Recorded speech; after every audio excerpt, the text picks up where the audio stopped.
All right, so once again, I'm live. Yeah, Bishop Scott, we're gonna break down something that happened over last week or so, because a lot of people, I know they got trepidations about Candace Owens, but politically, she can be brilliant.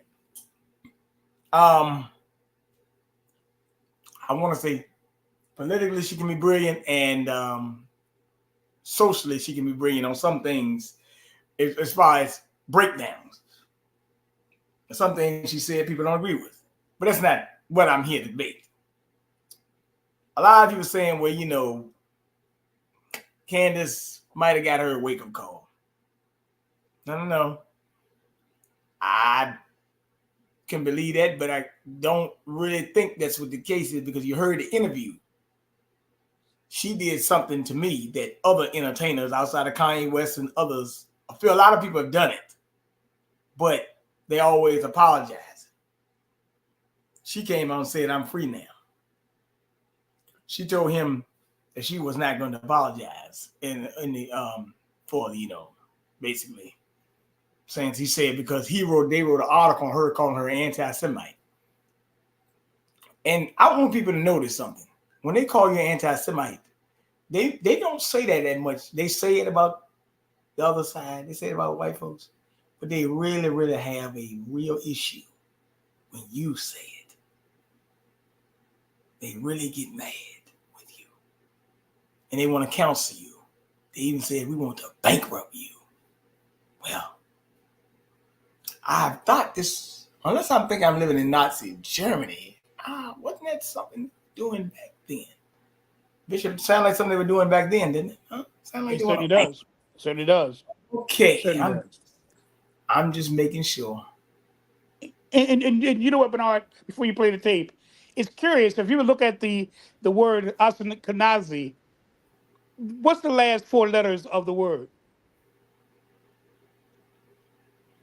Nazi. Isn't that interesting? And where did Ashkenazi stem from? Indo-German. And where did the symbol of the swastika come from? India. The symbol of the swastika originally comes from India. And in the word Ashkenazi, you'll see Nazi. What is that? What do we remember when we see those four letters combined? What do we think of? Adolf Hitler and Nazi Germany. Coincidence? It may be, and it may not be. Who's to say? All right. Well, let me get to the video. Let me play it. Make a comment, and it's misogynistic. And you say, "Rabbi, that was really misogynistic." My job is to say, "Wow, I didn't mean that.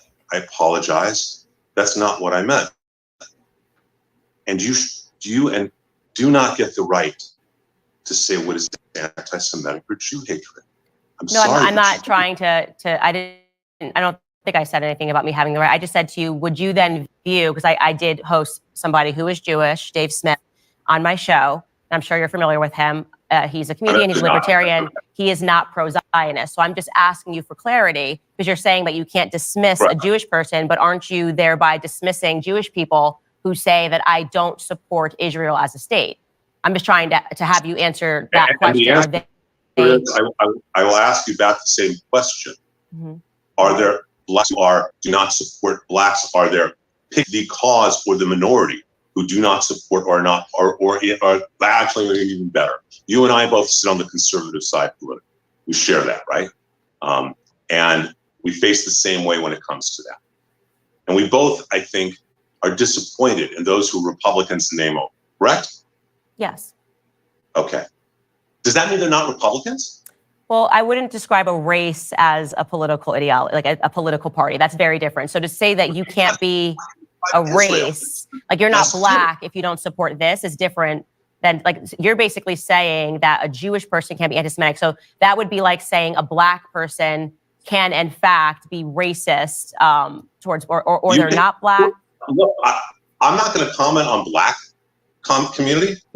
I will say there are plenty of self-hating Jews. Okay, so you do believe, that's all I was trying to get you to say, is that Jewish people who don't support Israel, you are saying they are anti-Semitic. I just want to understand that. I'm saying it very clearly. They are self-hating Jews. Let's use that term very specifically. Okay. And you need to understand why they are self-hating Jews. And you need to understand, as numerous people have talked about, I've written about, Prager's talked about, Gorka's talked about, Levin's talked about, a number of people have talked about, Shapiro's talked about, and as I say, I've written about, is that people want to assimilate. For 2,000 years, Jews have been persecuted, and so they want to assimilate, and so many have converted from Judaism not to another religion, but to leftist politics. That becomes their religion, and they lose their identity. That is a reality. So you need to understand, or I shouldn't say you need to, that's not fair, and I apologize.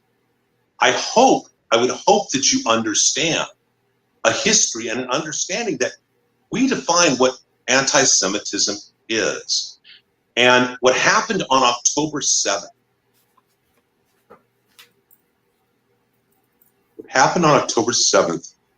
and I wrote an article about you in November. I don't know if you read it or not. I was told that you had, but I don't know if you did or not. I did not. Okay. I wish you had, and I really wish you had, because we might be in a very different place. You went on Tucker Carlson this is in November. And okay, go ahead. I'm going to say I want to talk about that because you put that in this article, which was published just last week. So I wrote a very specific article, and you can find it right now. And it was an impersonal invitation to you and for you, that despite everything else I had read or seen or heard, that my belief and my hope is that your comment of wanting to have an academic discussion about October 7th came from a place of not really realizing what October 7th was. October 7th is unique in recorded human history as the ugliest day of humanity. What was done on October 7th? Taking a young woman, taking her phone to videotape her being raped on the corpse of her dead boyfriend, and then shot on it and sending that video to her parents. Beheading a man with a garden hoe, kicking a woman until her body parts fall off, is unique in terms of the intention to attack civilians. And so in November, after you made the comment on Tucker Carlson about wanting an academic discussion about how, those kind of comments that you made and the ennui that you demonstrate, I wrote an article saying that I would arrange for you, there's a film, a 47-minute film by the IDF. It is all the footage done by the Hamas terrorists of what they were doing so proudly and what they wanted to do. And that my belief was, I don't think that you quite realize that, and I would arrange for private screening for you and your friends. Mm-hmm. And that I would arrange that and then have the discussion about how you feel about October 7th. Okay, so I just really would like to get to your article because I think it's important. I want to acknowledge your pain about October 7th. Wait, that's not an opinion. That's not an opinion. No, I didn't say opinion. I said I want to acknowledge your pain about October 7th. I apologize. I think it's yeah. opinion. I apologize. I didn't say that. I said I want to acknowledge your pain about October 7th, and I want to get to that because you are... Because that's all pain. Yeah, you're mischaracterizing what I said on Tucker Carlson, but I do have the clip, and we're going to be able to watch it. I definitely did not say I wanted to have an academic debate about October 7th. That's not what I said at all. But like I said, I have the clip. And I do also want, I think it's best for us to dive into what you actually wrote about me, because there are several mischaracterizations, I believe, of what I said, but both of us are going to be able to watch it. So again, this is the article. And by the way, you did say in this article that you heard that I received your invitation. That is false. I think it's important to just maybe name the people who told you that I received your invitation. No, I'd rather not do that, especially since you're saying that it's incorrect, and in which case I apologize. No, you can apologize. I just think that a lot of the reason that things happen is because there is this sort of back channeling and discussion, and nobody told me that I got an invitation, and now you've written that I refused an invitation, and so that adds to people believing. So Candace, I'm going to ask you a question right now. I'm inviting you, forget about the article, because I have no issue and would love to write an article saying I was wrong, Candace Owens does not feel that way. I would love that. So I'm inviting you right now I will set up a screening for you. Will you come?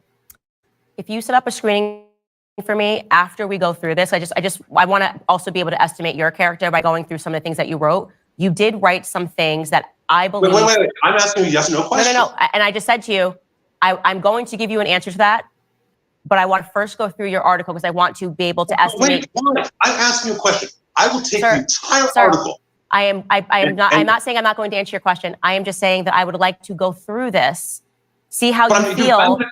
You said you hadn't had an invitation. I'm asking you. I don't have to be there. I'll set it up for you. Okay, sure. If you want to set it up for me to have a screening of that here without you there, that's fine. What I'm saying is that I would not, based on what you wrote about me, I wouldn't take an invitation from you anywhere. I think that's fair given what's in this article. I think that's a normal human response, that if somebody has written something that is utterly libelous about you, it mischaracterizes what you said. But if you want to set it up separately and you want to send it to the Daily Wire and you want to set up a private screening, I absolutely will watch the events of October 7th. You know what? God bless you. And had I ever heard you say that, I wouldn't have written an article. Well, I think you still would have because you made a lot of points in here. No, I wouldn't have. No, I wouldn't have, because I believe in the idea that it's about what we act and learn. And we have a concept called Shula in Judaism. No, actually, honestly, had you said there, at any point, what you just now said to me, that you would watch a screening, I don't need to be there, that you would watch a screening. If I set it up, I would not have written that article. Okay. Well, I do still want to go through these points, though, because you... Okay, but do you hear that, please? Yes, I hear that. And thank you for saying that. Great. But a lot of what you wrote in this article is a lot of what I'm assuming you have a friendly relationship with Rabbi Shmuley has been saying about me. So it's really important to go through these points, because when you write something like is a Jew-hating bigot, that's very strong language, and we need to go through these points. So we'll go through all of them, sure. Yes, thank you. Okay, let's just begin here. So you basically make the argument that I'm drunk on fame, and that is the reason why I have let out the truth about who I am, which makes me a Jew hater. First thing you say is that this is a woman who is such an anti-Semite and so ignorant of history that in 2018, she publicly said that Hitler was okay. Do you actually believe that I publicly said that Hitler was okay? So from the recording that I heard, including the congressional testimony, which I think was taken out of context, and from the comments that you said, okay, and you correct if I'm wrong, but my understanding from your comments is you were asked a question about nationalism. And you responded about nationalism using the example that nationalism was good, and that what Hitler was nationalistic in Germany, and that was okay. You have said specifically you think Hitler is a horrible, et cetera, et cetera, et cetera. And you have condemned Hitler, thank God, without question. And you also brought him up in that discussion about nationalism. Is that all accurate? So when you just write, she publicly said Hitler was okay, that is dishonest, because what I actually was saying was answering a question, as you brought up, where we were not even talking about Jews, not talking about the Holocaust. A woman was asking about whether or not it's okay for people today to say that they're nationalist when it's often associated as a dirty word. And what I was saying was that it's wrongly associated with Hitler. I don't believe that Hitler was a nationalist, because obviously Hitler invaded Poland. He obviously had ambitions outside of... So we have the clip, so we're going to play it. So again, the question that's being asked of me is whether or not nationalism is an okay word to embrace. All right, Bishop. I say I'm gonna stop in between, but he's bringing up a whole lot of nonsense. You see how animated he is? Oh yeah. And I wish you'd played the clip even earlier of that clip, because part of when she talked about self-hating Jews, when he talked about that, before he said that, he had said before that in the same interview that he said that the word anti-Semitic has morphed into another definition, and his definition is, What you say, Bernard? His definition is anti-Zionism and anti-Semitism. Yeah, he said anti-Zionism and anti-Israel is the same as being anti-Semitic. And so and that's when he went on to say that Jews can even be anti-Semitic as well, or self-hating. He put it self-hating of themselves. But it's showing you that her fall from grace didn't come from her being anti-Semitic per se, the old definition, if you want to put it like that, but rather it came from her being Israel, and not so much anti-Israel as she was anti-genocide. That's right. Let him talk some more, because he's gonna dig himself a big hole in here. Okay. Let's play the clip so we can hear me and what I actually said. Absolutely. If you're a web designer, here are 4 Wix Studio features you gotta know. Yeah, I agree. I actually don't have any problems at all with the word nationalism. I think that it gets the definition gets poisoned by elitists that actually want globalism. Globalism is what I don't want. So when you think about, whenever we say nationalism, the first thing people think about, at least in America, is Hitler.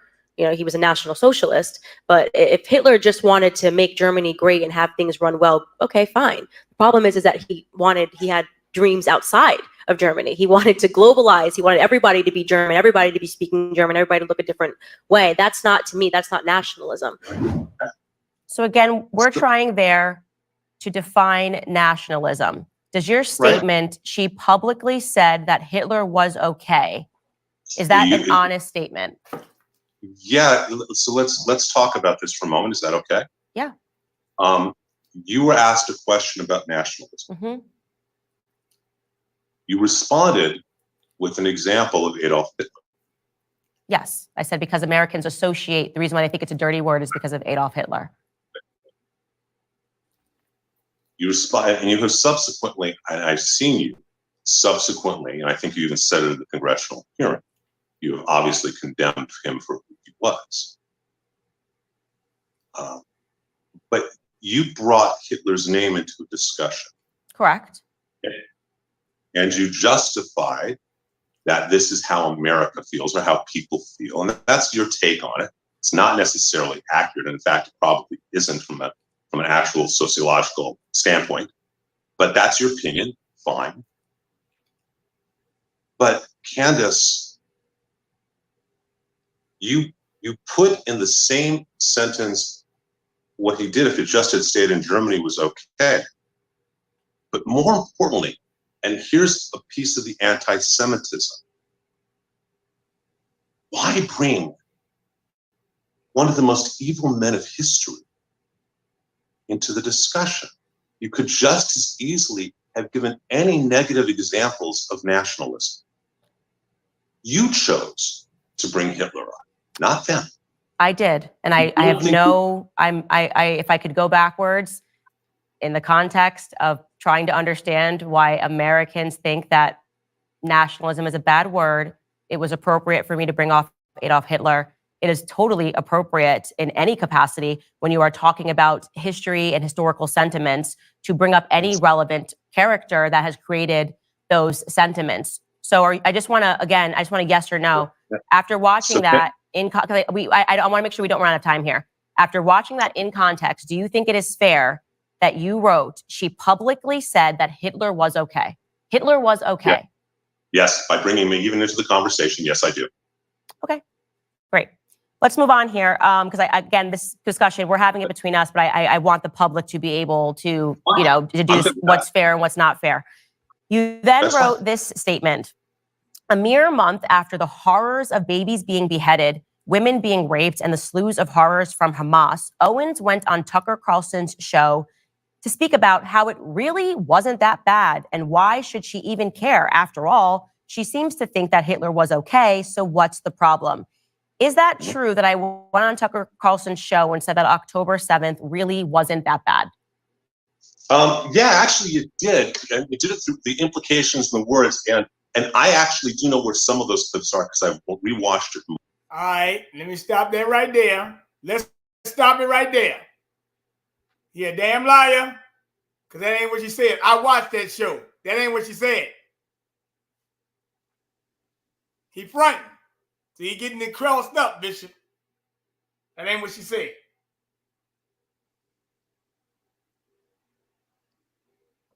That's right. He's taking it out of context as usual. Everything that they talk about, if it even sounds like, even seems like, it's anti-Semitic, they label it that. All she was doing was trying to say that Hitler, if he would have just been concentrating on Germany, then there would be no problem. He was not a nationalist. He was a globalist, and we know his ambition. It was to conquer the world. Certainly, he wanted to conquer all of Europe and destroy Judaism and Jewish people. We understand that.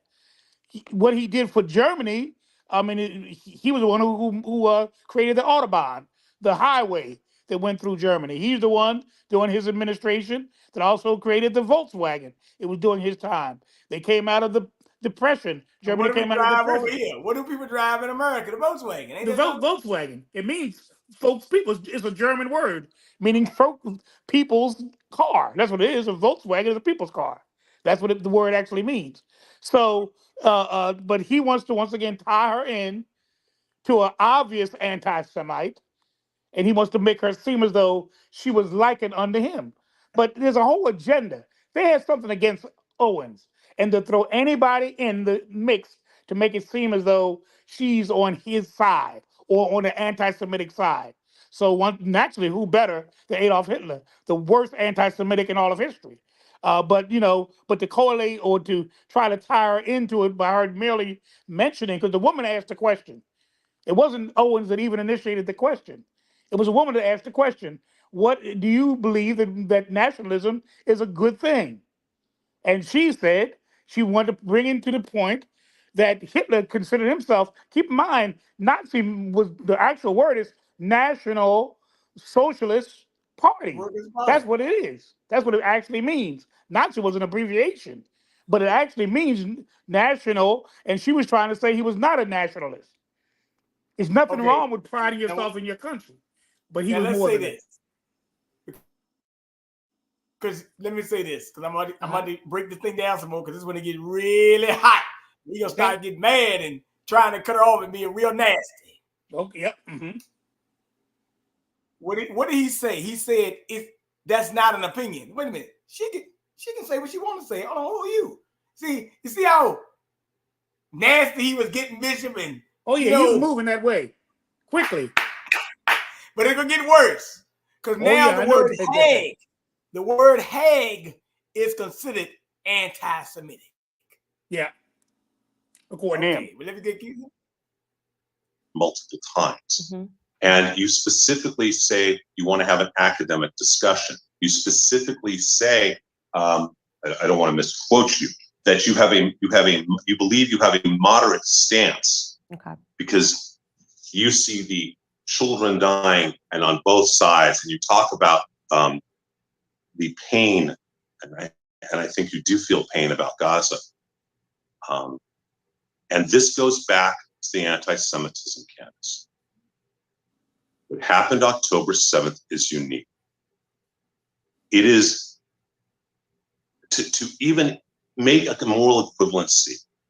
This is one of the keys in anti-Semitism and in any prejudice and bigotry, is that an inappropriate moral equivalency is created. When someone says that this race, these people, whomever, are like dogs, they've made a moral equivalency between those people and dogs, that is bigotry. That is hatred. So I first want to debunk the idea that I did not, like I in any way said it really wasn't that bad. That statement never came out of my mouth. And I also want to show that actually, contrary to that, I condemned what Hamas did. So let's just show that clip of what I said. And then I want to get to your quotation about academic discussion. Let's just show what I said about Hamas.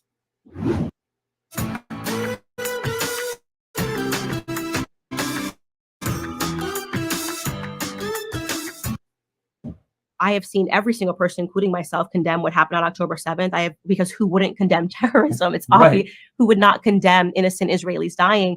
But if you then say that it is also sad when an innocent Palestinian child dies, suddenly this is pro-Hamas, or you need to say, even when you're talking about how sad it is that a child dies, you need to button that statement by saying, but that child was a human shield. That's not going to be my response. first off, as a mother, that's not going to be my response as somebody who is about to give birth. When I see these images of children involved on both sides of the conflict, I have pointed to the people that are mocking dead Israeli children and said that they are horrific. I am even keel on this matter, and yet people think that you need to be extreme. So people that have become more radical and extreme are perceiving a moderate stance as not enough. And because I was about to say, you don't, people can disagree with you or agree with you or whatever, but you certainly don't seem radical on this topic. And I'm going to hold here before you comment on that, because your next sentence, as you just said, she wanted to talk about the depravities of Hamas as an academic discussion and refused to even condemn Hamas. So we just saw that I did condemn Hamas. And regarding the academic discussion, no, you didn't. I'm sorry, but no, you made a moral equivalency between Hamas and Gaza. I didn't do that. There is no moral equivalency. What Hamas did is evil. It is not a tragedy only, it is evil. I'm sorry, Candace, but you make an equivalency that does not exist in most people's minds, and certainly in no Jews' minds. Okay, so I'm glad that you said that, so people can hear what I actually said and hear what you are saying and how you are taking it.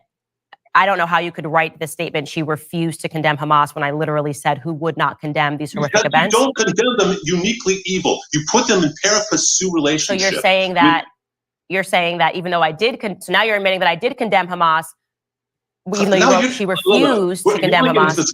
What condemnation is? Is this where you really want to go? Is have an English discussion? No. You wrote she refused to condemn Hamas. These are your words. Because when you put that, at the moment you say that they have a moral equivalency with anything else, that's not condemnation. No matter. I didn't. I said it's sad when an innocent. It's not condemnation, and is it's not. I'll just ask you a question. Is it sad? Is it sad?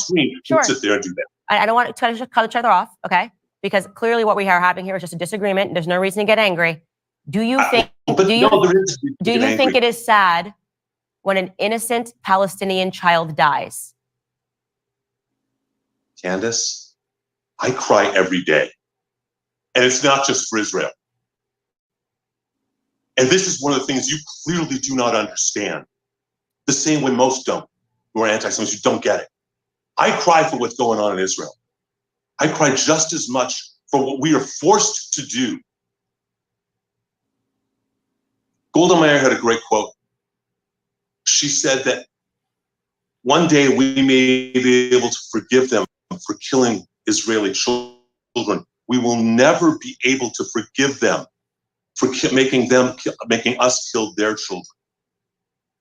So what about my statement of saying that I also cry for Palestinian children is wrong to you if you also admit it is sad when Palestinian children die? It's painful, but it is not in any way, shape, or form morally equivalent to October 7th.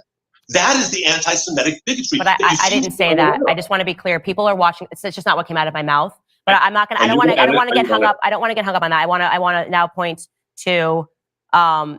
You said I wanted to talk about the depravities. I'm going to quote it. She wanted to talk about the depravities of Hamas as an academic discussion. Actually, I was talking about NATO, and here is the clip of what I said when I used the words academic discussion. Take a listen. I mean, you can go back to me even talking about NATO expansion before things erupted between Russia and Ukraine, yes, and having a meaningful discussion about how much expansion is too much expansion. How would we feel if we had troops on our border? These are things that should be allowed in an academic discussion. You should be able to sit on stage and should be able to debate these ideas without using ad hominem attacks. You're using it in the reference, Candace, in the dialogue about October 7th. You're using your discussions of NATO as an analogy, in an analogous way, about how we should be able to discuss October 7th. All right. Let's stop it right there. I want to make 2 points, Bishop, Bernard. I got something to say here. I want to say something, Bishop. Oh, go on. Wait, let me bring this up. I'm glad me and you had this conversation last week, and I'm glad that you told me you got fired up to talk about this fraud, lying bastard. Okay. Now he's saying you can't use this as an analogy. You can't use this. You can't use that. What can you use? I mean, we're supposed to be having a discussion. Let me say this. I want to make 2 points about exactly what he said. The first is you cannot equate what happened to the October 7th victims of Hamas, meaning the Israelis, with the horrific actions, almost genocidal actions that Israel has retaliated in retribution. For example, 1,200 people were killed. Israelis, horrible, awful, no excuse. It's a shame and it's a disgrace. It's as she said, as Candace says, it's horrific. No doubt about it. But it's just as horrific to kill 25,000 women and children as it is to kill 1,200 men, women, and children that were considered innocent. How do you say that's not it's not fair? He's right. It's not fair to say that I killed 2 people and you come to my house and kill my whole family. So it's not, that's not, so he's saying, well, you can't equate what the Hamas did to Israel to what Israel's had to do. Had to do it. He had to kill 25,000 people plus, because that was a few weeks ago, 25,000. They're killing them every day by the hundreds. So it's probably about 30,000 by now. But no, don't equate that. I was outside yesterday, Bishop. I was outside yesterday walking the river. And somebody actually had a sign out there on the river, and it said 30,000 killed in Israel. Okay, there you go. So you remember this was a few weeks ago, so I'm sure there's more than that now. But let me say the second point. He brought up Golda Meir, who was the prime minister of Israel at one point. He's saying that Golda Meir was saying that she's ashamed of the fact that Israel's forced to kill so many Palestinians. This is what she really believed. Now, he said that, right, which is a lie. This is what she's quoted as saying. An interviewer from NBC asked Frank Gills, asked her, do you think the emergence of the Palestinian fighting forces is an important factor in the Middle East? This is what Golda Meir, the prime minister, said. Important, no. A new factor, yes. There is no such thing as Palestinians. But he's making it sound, oh, she cried and she's moaning and she's groaning about the suffering that the Israelis have to put the Palestinians through. But what she quoted herself as saying, he didn't quote her, he talking that stuff. But what she actually said about Palestinians, there is no such thing. No such thing, not even call them human beings. There's no such thing as a Palestinian. That's how she felt. This thing about her crying, and he talking about, well, I cry all, you don't understand. I cry all the time. Let me bring some up, Bishop, right here. I'm going to bring this up. Mm-hmm. See, because I'm going to tear this bastard to shreds. What she basically doing, and I listen to Common Thanks, the idea of Rich 20. I don't really care really, but she is holding her own against him, right? But if you go to Revelation 2:9, it says, I know thy works and tribulation poverty, but they are rest under the blasphemy of them that say they are Jews and are not, but are the synagogue of Satan. Right. And that's what we're dealing with right here. So just pay attention. From a foreign okay, so you think that it is fair after listening to that, me talking about NATO and me talking about Russia and Ukraine and saying that we should always be able to have an academic discussion about foreign policy, you think your statement still is fair, saying that she wanted to talk about the depravities of Hamas as an academic discussion? Because you're using that context and you're the one taking your own quotes out of context. I played it. I didn't take it out of context. I just played it. Then play the whole paragraph we were talking before. That's the entire issue. I did. So the first part was what I just showed you. That was actually a split clip. The first part, the first half of that was when the one that we just showed you, when you said that I said it really wasn't that bad and why should she even care? The first part I say I condemn Hamas. And then I said that I've been consistent in always saying that we should have a topic. We should be able to discuss foreign policy removed from ad hominem attacks because that is the truth and that's how I feel. But to be clear, Candace, I just broke out academic discussion because I was referring. Candace, okay. I'm going to ask you really simple questions. Mm-hmm. Okay? No. I want to keep going through this. I think it's important here. It's about this. So I'm going to ask you a simple question. Do you ever mean to hurt people because of their race, religion, or color? Ever? Do I ever mean to hurt people? Say that because of their race, religion, or color? Ever? I can't hear the last part of it. I don't know why I'm not. I'm sorry. We'll apologize. We know about the technology. Do you ever intend to hurt or want to hurt anyone based on their race, religion, theology, color, etc.?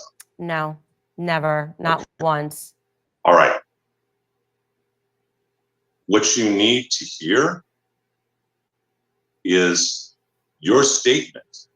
I'm not alone in this, because it is the whole context of October 7th.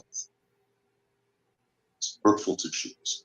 Okay. And I want to give you, and I'd like to give you an analogy that I think that might really help our dialogue, if that's okay. Mm-hmm. A number of years ago, a movie came out called The Passion of the Christ. Did you see the movie? Yes, it's a wonderful movie. Okay. And I saw the movie as well. I saw it the opening day and saw it twice, and I arranged for a screening of priest students, minister students, rabbinic students, rabbis, ministers, and priests at Loyola Marymount when I was a professor. Okay. I realized something in watching that movie. There are two movies going on. If you accept Jesus as your savior, then that movie is so brilliant and so painful about his suffering that it transcends everything else, and that's all you see.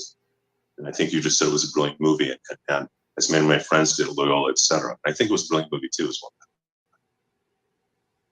If you don't accept Jesus as your savior, you're not so emotionally attached to all the suffering that Gibson portrays so well. And so what you do notice, as an example, are all the anti-Semitic things. So I had a discussion with a woman who's the senior vice president of Loyola when the movie came out. She said, "Rabbi, there's no anti-Semitism." I said, "Actually, I'll give you an example of one scene. There's a scene of little Jewish kids who chase Judas, and they morph into demons. And they're wearing modern 20th century yarmulkes, and they have classic Jewish stereotypical faces, and they morph into demons. And with modern yarmulkes, it's that trope of Jews as demons." And Lainey said to me, "I don't remember that scene." And I realized in that moment, she was so emotionally involved in the suffering of Jesus, she didn't notice the anti-Semitism. But both are true in the movie. You may not have the desire to have that pain in your heart, but what I'm trying to tell you is, by having a conversation with Tucker Carlson under the umbrella of October 7, which is what that segment was about, and saying that you have a moderate stance, that there should be able to be discussion, just like there is about NATO, it validates the reality of the absolute evil that is unique to October 7. Had you asked me on October 6th what to do with Hamas, despite that in their covenant of 1988, their charter, which I don't know if you've read, despite the fact that in Article 7, 11, and 13, they call for the destruction of all Jews. If you'd asked me on October 6th, I would say we should do whatever we should do for peace. What they did on October 7th was surrender their human souls. They became Amalek, if you're familiar with the character from the Bible. And what they did is so evil, it cannot be compared to anything else. Just like what Hitler did is so evil, no one should compare. I don't care if it's Trump or Obama, no one should compare any political leader today to him. You did it under a guise. Whether you meant to or not, it was anti-Semitic games. Okay, so I'm just going to be honest with you. I don't accept that characterization. So what I'm doing now is I'm allowing you to say what you believe and showing the clips, not removed from their context. And we have to just allow, people to take from this discussion what they can. If you're like most Americans, you're struggling to make ends meet. Everything is more expensive these days. By the time you pay the bills, fill up your car, and go grocery shopping, there's almost nothing left. 800-795. I don't think it's okay for anyone to insult you or your family. I don't think it's okay for you to insult anyone or their families. I call you an anti-Semite because that is how I judge the way you act and what you said. Okay. I'm very pleased that you've agreed to watch the documentary. Mm-hmm. Makes me very happy, and you can comment on it. Time out. Who cares what he believes? He call you what you want. Why he got all this moral clarity to call you anything? What the hell is going on? What the hell is going on? Like, he's a mean guy, Bishop. But I like to tear him down to shreds. Just like I am in a couple minutes.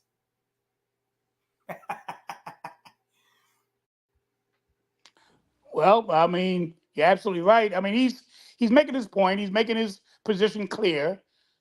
You know, it's almost like we say in this country. What's the thing about the blue? Talk about you're supposed to be Democrat no matter what, vote blue no matter who. Well, his philosophy would be always stand with Israel no matter what. All right. You got to stand with Israel no matter what they do, no matter what they do. You know, so let him keep going because this is when he gonna really dig the hole. Watch this. This is how she gonna cross him up. On it after you've watched it. Makes me really happy, honestly. Okay. And I think that and hope that after you see that, you'll have a whole different understanding. But I don't think it's okay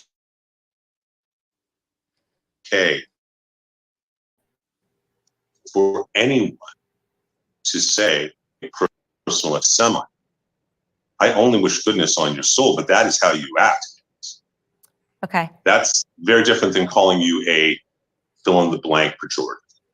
Okay. But you did write, she castigated Ben Shapiro for being pro-Israel. So I'm just asking you. Happy to find the exact quotes for you. Happy to find them. Because it just never happened. I would never. Okay. You're saying that. I'm happy to find. Okay. But he did insult me, but I did not insult Ben. So that was very interesting because I was like, that's almost the inversion of what happened here. Well, okay. Candace, he says something differently, I think, but I will find and I'm happy to let Skylar know a place in and only in that specific interview, by the way. In that interview? We're talking about that interview. That's why I was asking you, what interview? Me and Tucker talking about Ben? You're saying that I castigated him for being pro-Israel. Okay. Candace, I'm happy I'll say it again. I'm happy to find those spaces where you castigated him and send them to Skylar, and you can decide to share them with your audience. I will. Or not. We'll put it in right in here. If there's a example of a clip of me doing that, it's actually I abstained from doing that and told Tucker that it's not something that I would do. Okay, then you go on to talk about me attacking Rabbi Shmuley. My audience has already seen him attacking me over the last 2 years. And I'm just going to ask you a basic question. Does a Black person or any person have a right to defend themselves? Absolutely. Okay, because that is interesting because Rabbi Shmuley and his daughter have attacked me and made videos of me for 2 years straight. I have responded once, and you're basically saying that I'm anti-Semitic for responding. So I want your perception of when it is that a Black person's allowed to respond. So, Candace, first of all, I know Shmuley peripherally. We've probably met a half a dozen times. Okay? He is an incredibly knowledgeable man. He formed L'Chaim Society at Oxford. Incredibly knowledgeable man. And with 9 kids, right? And we have something in Judaism, predates Christianity, but it's also Christianity as well to an extent, called Lashon Hara, the evil tongue. That to gossip, to say certain things like that is really a huge avera. It's a huge sin. It's a huge chait.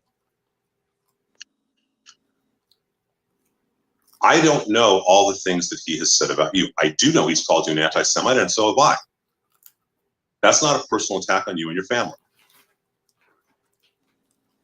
For you to call a man who is extremely knowledgeable, an unholy rabbi, and his hag daughter, forgetting about what he may or may not have done, if he's attacked you personally, if he's said whatever horrific things about you personally, that you are a blankety, blankety, blankety, blankety, blank, he's wrong. If he's attacked you or your children or your family, your mother, for you to, rather than comment on whatever he's done, to call him an unholy rabbi, that is way out of line. You don't even know what a rabbi's supposed to do. So let me ask you a question. Do you view that as anti-Semitic for me to respond? So it's okay. So he can attack me for 2 years. Is he a racist, just to be clear? I don't know when he attacks you, so I can't comment. So what if I say that the definition of racism changes, and if you attack a Black person, you're a racist? Depends. Candace, you don't get to get away with that. It depends how it changes. No, I'm asking because at the beginning of this discussion. That's what I wanted to get to. You don't get to get away with that. Why not? You've been getting away with this whole damn interview. Exactly. That's how he started the whole interview. He called anybody who was Jewish and who was against Israel a Jew hater. He hated himself. But now here he's flipping the script naturally. But she asked, "Are you a racist?" He said, "You don't get to get away with that." Didn't he say, Bishop? Yes, he did. He said, "You cannot call that rabbi holy." Why not? Well, he questioned. She don't even know what a rabbi is supposed to do. So, what are they supposed to do? What are they supposed to do? Explain it. Let me explain it. And you did say that you can't tell a black. It's been 2 years consistently of him and his daughter attacking me, saying that. I wasn't there. I'm asking you. I'm asking all. Okay, but if you're saying that you weren't there, why would you put this into writing? Isn't it incumbent upon you to research what's happened before you start saying to me that defending myself is anti-Semitic? Candace, if he attacked you personally, if he said you were a black fill in the blank, then he should be reprimanded that. But it doesn't justify what you did. You don't know what a rabbi does. You don't know our theology. How dare you call him an unholy rabbi? How dare you go into the misogynistic, the anti-Semitic trope of his hag daughter, something used throughout the late 18th and early through the early 20th century. Sorry. Hag is now anti-Semitic? That is a term of his hag daughter that goes back into the witches of Eastern Europe. Why did you have to call her a hag daughter? Just to be clear, because she's a witch. I think she's a witch. That's not because she's Jewish. I would call someone a hag of any color. I think she's a witch. What they have done over the last 2 years. I believe his daughter is a hag. I said that because that's what I believe. You may disagree with me on that, but to say that that's anti-Semitic is ridiculous. I would call any person a hag. Candace, I'm going to be very clear without trying to be insulting. So please forgive me if it comes off wrong. Okay, it's not meant to. No, it's fine. You can insult me. I don't want to. I've dealt with 2 years of a rabbi insulting me, so I'm totally cool with this. Yeah. I have no desire to insult anybody. Okay. But do you understand? Are you familiar with the history of the Grimm fairy tales and the folk tales of Eastern Europe?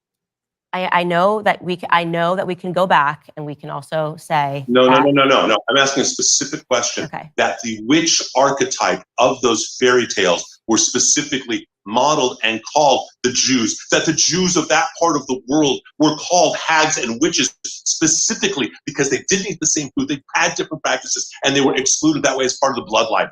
So you are saying that we can by calling a rabbi's daughter her a witch.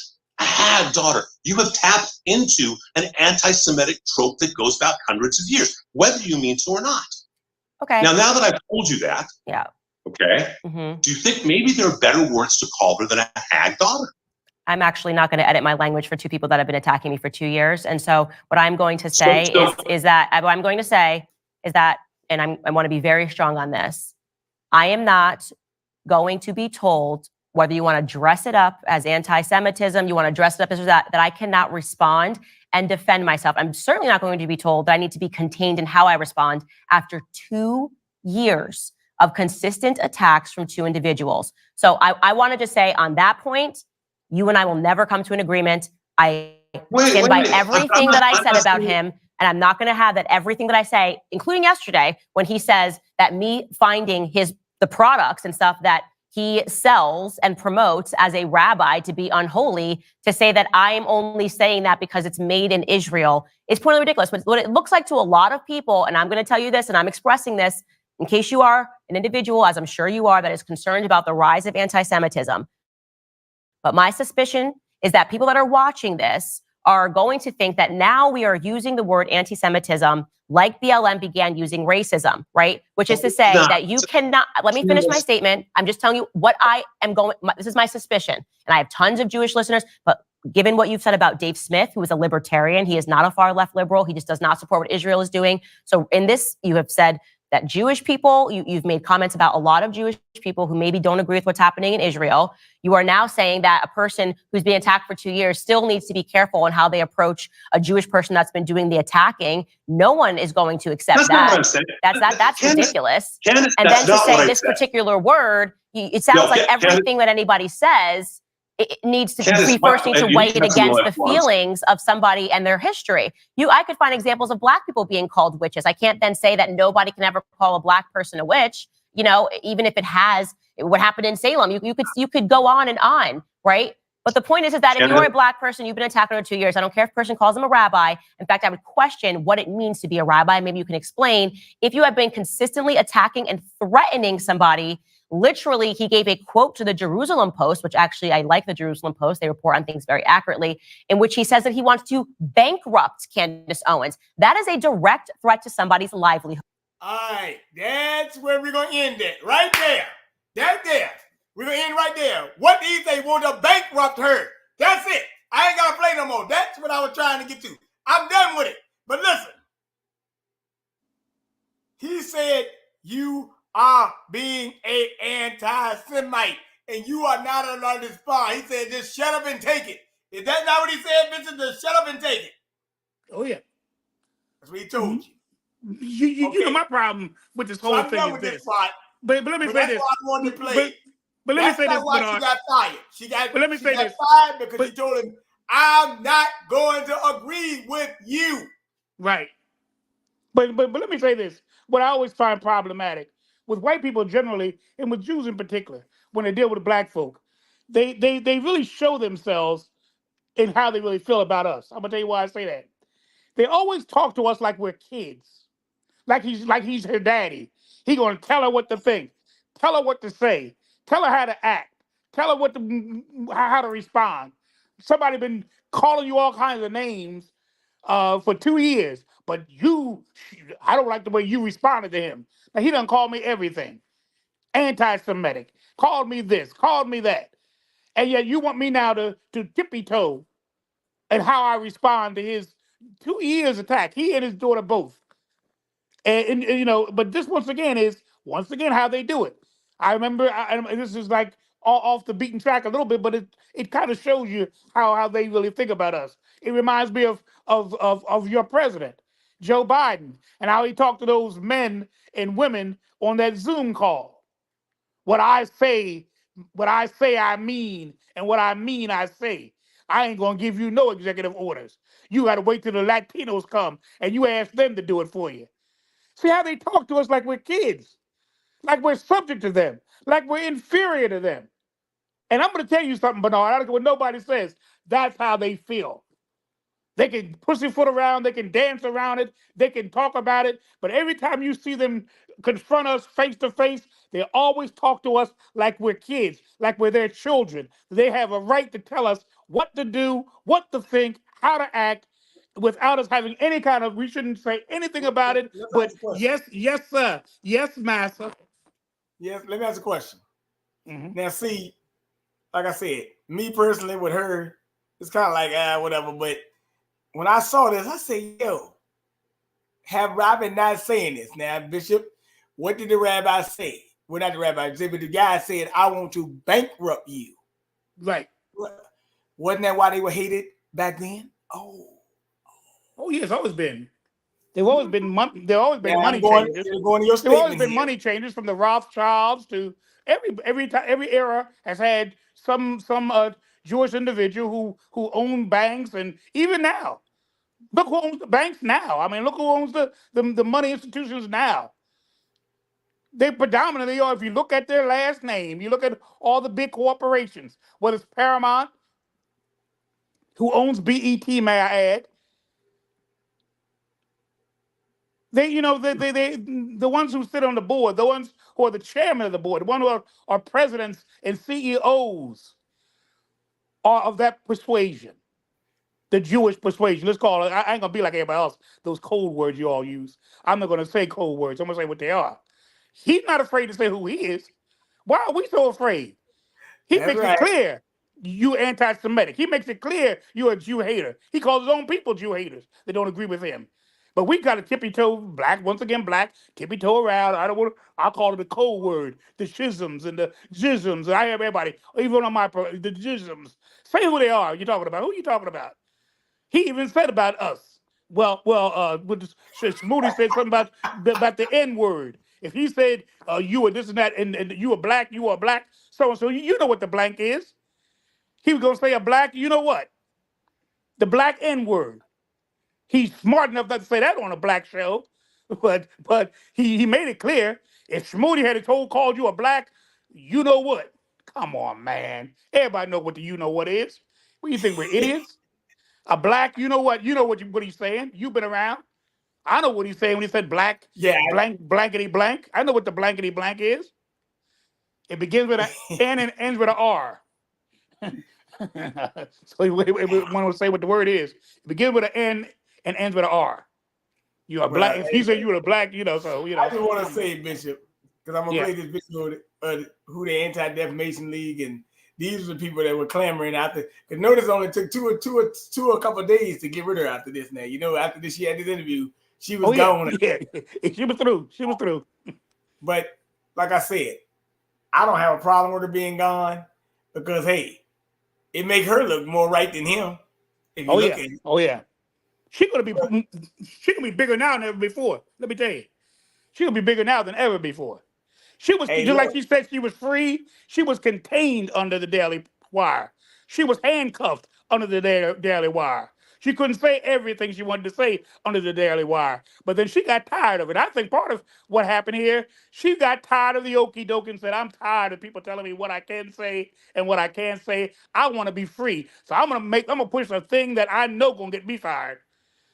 I know this gonna get me fired. Nothing else gonna get me fired. But talking about Israel, talking about Zionism, that's good. That's a sure bet. You said it a moment ago. That's a sure bet you out of the door, baby. you can talk about it all you want to. They tolerated her talking about Nazi. They tolerated her talking about Hitler. They didn't fire her then, but you talk about Israel, baby. Oh no, not Israel, not Zionism. Because keep in mind, I'm gonna educate your audience tonight. Zionism to the Israelis, Zionism to the Zionists is the Messiah. Their Messiah is not Jesus. Their Messiah is not even looking for a Messiah in an individual. Their Messiah is Israel.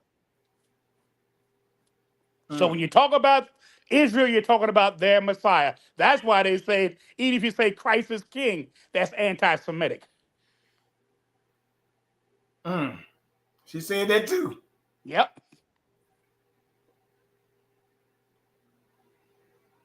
She said that too. Well, this is what I'm gonna look. This is how I look at it, man. From a context. Mm-hmm. What do you think, man? Very interesting, right there. Let me play this part, and then I got to get a couple of other things. Then I'm gonna let you go. But I just want to say that was a good, in-depth description of how to break this thing down. I just That want was people good. to That hear was it, good. I like the because way you I did just that. want people to hear, because I've been hearing people saying it's good. She got what she got. That's what you say. I mean, I don't really care either way, because I know the minute you step and say something to these people, she told just the point that she said, I don't agree with you, that pissed him off. Oh yeah. Oh yeah. Yeah, they didn't like that. They didn't like that. See, they want you to pussyfoot around and, act like it's all good, because all she said, Bishop, if I die in a car crash, you die tomorrow, next week, whatever, right? Mm-hmm.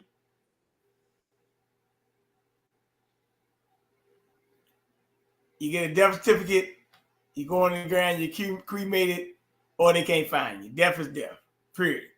That's true. So this game with him talking about, you not paying, you don't care about what happened to children on October 7th, she never said that. No, she never did. In fact, she said this opposite.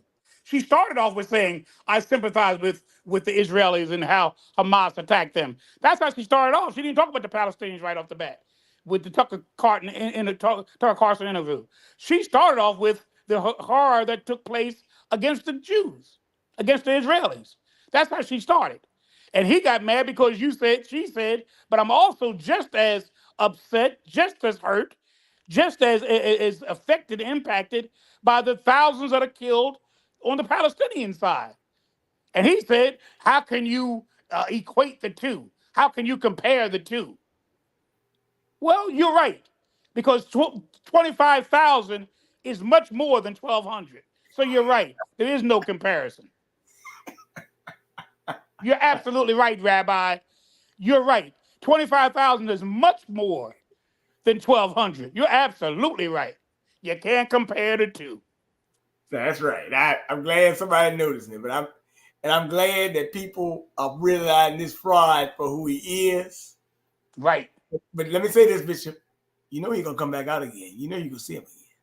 Oh yeah. But look, but Bernard, but the bottom line is, like I said before, remember what Joel Stein said? I'm about to say it. I don't What care did if you Joel know we running the Stein government. say? I don't care if the American people know we running the government, news media, the movie industry, the CIA, long Or we keep Wall running, Street. Or Wall Street. or Or Wall Wall Street. Street. As All long I as we keep care about running, is, what do you we say, don't give a damn. Bernard? All I care about is that we keep on doing it. That's right. That's all you care about. You can talk about us all you wanna. And look, he kind of got that same mentality. He does. They all do. Let's be real about it. They all do. They all do. They all have that same mentality. Well, I don't care whether you know it or not. As long as we keep control, and they do. You go against them, they'll pull that switch, and you're off the air. You talk about them, you're out of your job. You're off the network. You're off this. You're off that. Talk about them and see what happens to you. all right. Well, let me play this video right quick. Go And on, then I gotta get this other stuff. But that was just usually I don't usually stay on one topic that long, but I had to show people that just to let you know this thing with Owens ain't what you think it was. This was really, to tell you the truth, I'm gonna be dead on with you. She kind of really humiliated him. Yes, she did. She did. Because he was the one getting mad. She was calm and cool for the most part. Yes, she was. And, you know and she's like you, Bernard, and she reminds me of you. She had the data. Everything he say, she played a clip so you can hear it for yourself. It wouldn't be like he said, she said. That's what he wanted it to be. He said this and she said that. Every time he said something that she refuted, she had the clip. So you can hear it for yourself. You have to listen to Rabbi or her. Listen to the clip. What do you get out of it? You judge for yourself. And I'm so glad he hated that. He hated that. When you said, well, where's your clip? Well, I'm gonna find it, and when I find it, I'm gonna send it to your producer so you can play. Hey, wait a minute, Bishop. Wait a minute, Bishop. Which means he ain't gonna find it. He ain't gonna find nothing. Because he don't have to now. Bernard, he don't have to now. She's fine. Yeah, that's right. I'm thinking about that. He gotta do it now. But that's right. Well, See how slick they are. See how slick they are. See how slick they are. He knew she gonna be fired after that interview. So he told me, once I find it, I'll send it to your producer and you can play it. He knew that girl wasn't gonna be on no show after that night. He knew she gone. They are so slick. They are so slick. They are so slick. Hold on 1 second. Hold on. Go on, Bernard.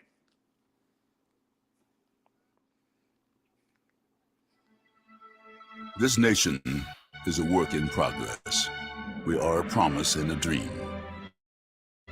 We are a nation built upon the principles of equality and justice, but still striving to realize our ideals, to fulfill the promise, to perfect the dream.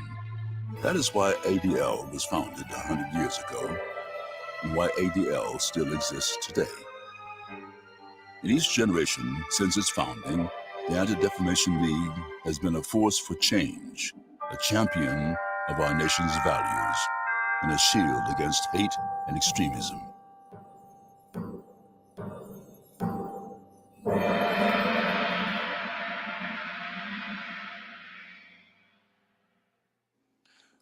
Bernard, before you say a word about the Jewish community of the United States faced rampant anti-Semitism and overt discrimination. Books, plays, and above all newspapers depicted Jews with crude stereotypes. Against this backdrop of bigotry and intolerance, an attorney from Chicago named Sigmund Livingston put forth a bold idea to create an organization with the mission to stop the defamation of the Jewish people and to secure justice and fair treatment to all. Starting with a $200 budget and 2 desks in Livingston's law office, the Anti-Defamation League was founded with the clear understanding that the fight against one form of prejudice could not succeed without battling prejudice in all forms. During this same time, an event in Georgia makes the need for the organization painfully clear. Leo Frank, a Jewish businessman who moves to Atlanta to manage his family's pencil factory, is convicted of the rape and murder of a 13-year-old female employee, following a trial which was defined by anti-Semitism. When the governor reduces his death sentence to life in prison, a mob, including some influential community leaders, drags Frank from his prison cell and lynches him. It is not until decades later, at ADL's urging, that the state of Georgia issues Frank a posthumous pardon. For 100 years, the Anti-Defamation League has been a force for change, a champion of our nation's values, and a shield against hate and extremism. ADL has come a long way, from 2 desks in a Chicago law firm to an internationally recognized leader in the fight against prejudice, bigotry, and hate, with 28 offices across the country and a team of professionals and lay leaders dedicated to stopping the defamation of the Jewish people and securing justice and fair treatment to all. ADL begins its 2nd century knowing that there is much more work to be done. Imagine a world without hate. ADL will not rest until the dream becomes a reality. Imagine a world without hate.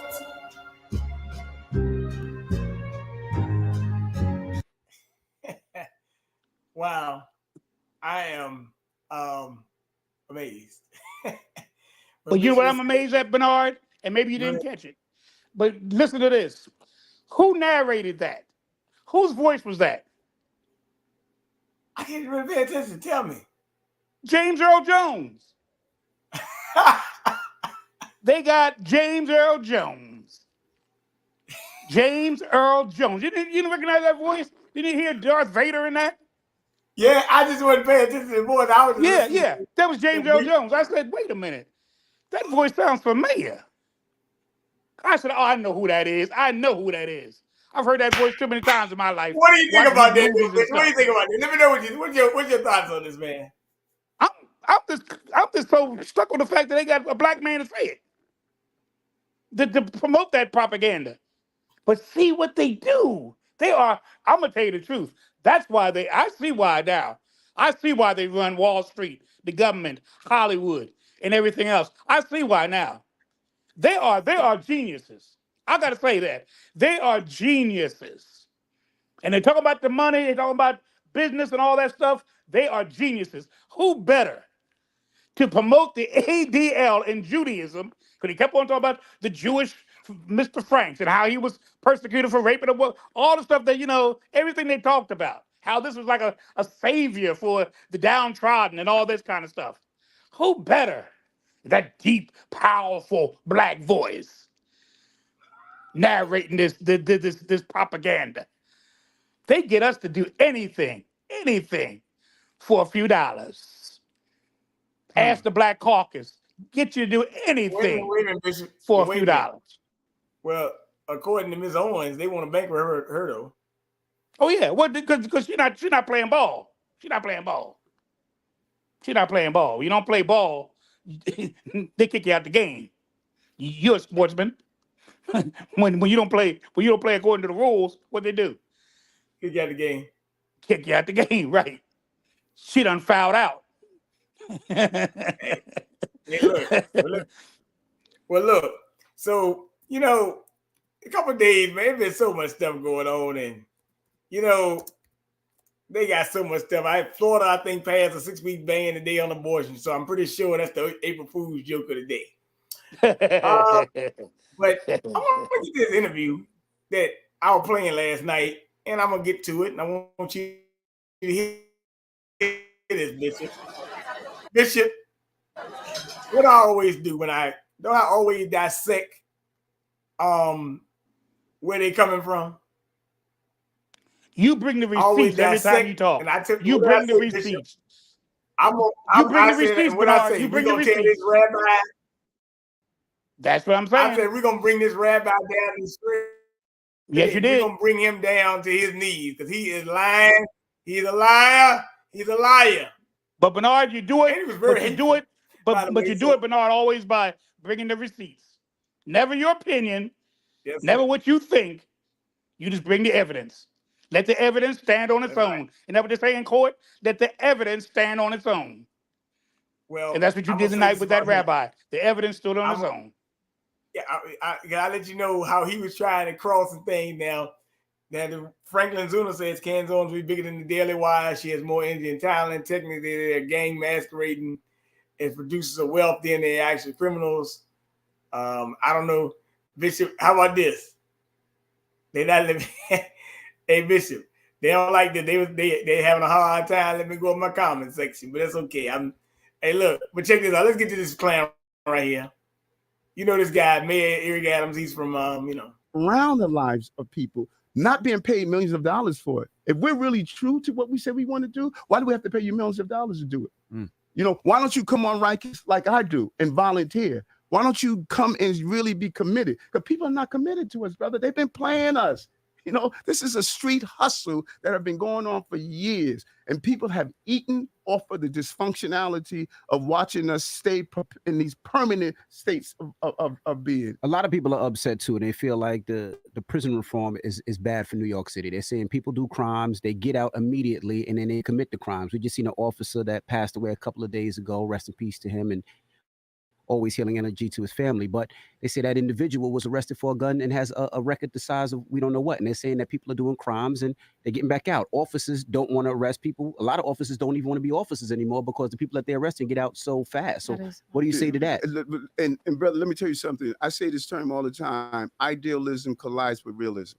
This far leftist mindset that believes we should not have a criminal justice system in place. We're going to look like some of these other cities that you're seeing with a lack of a criminal justice system in place. We're losing correction officers. We're losing district attorneys. We're losing police officers. We're losing probation officers. We're losing school safety agents. Every piece of our public safety apparatus that the everyday working class person wants, we're seeing it all of a sudden erode, and we're going to lose the foundation of our prosperity, and that's public safety. So when you look at these cases, we have three problems in the city that if you dig into it, you'll see how they continue to intersection between each other. What are they? We have a recidivist problem. This is not true. It's a revolving door. 38 people that assaulted transit workers were arrested 1,100 times.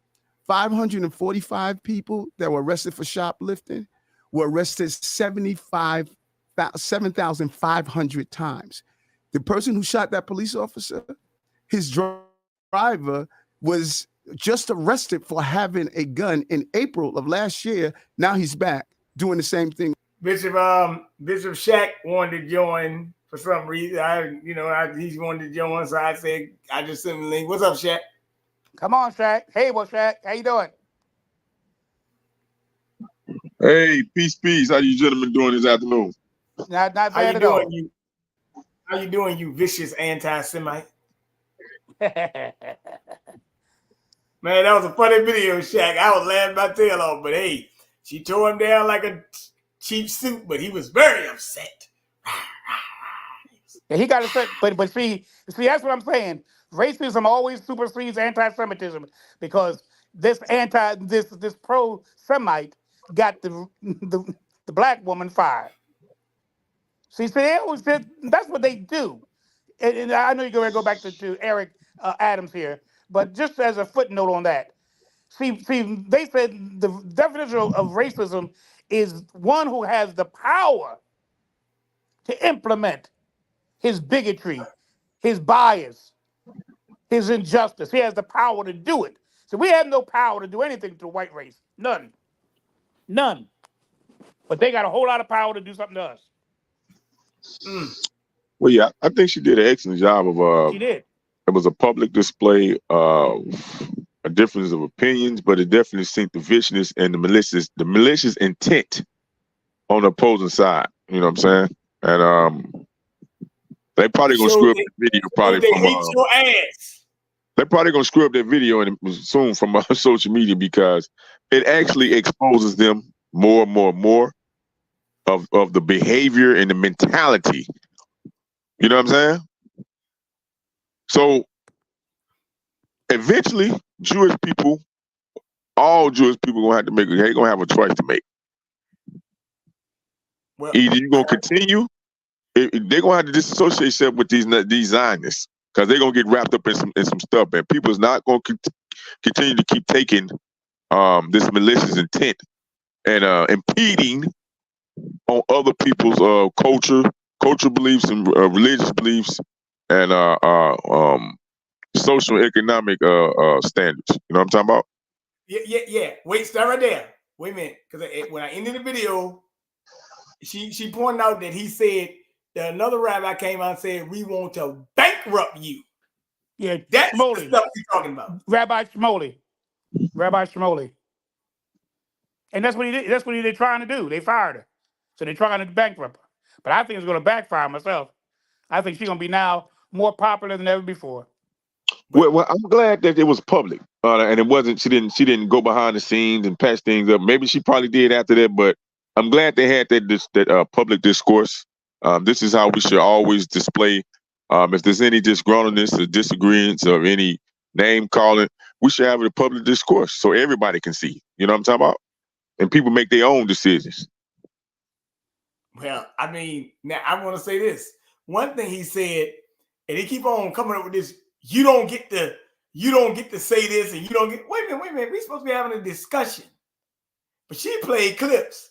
Notice, Shaq, she played a lot of clips of things she said. Notice he said, "I will find the clip."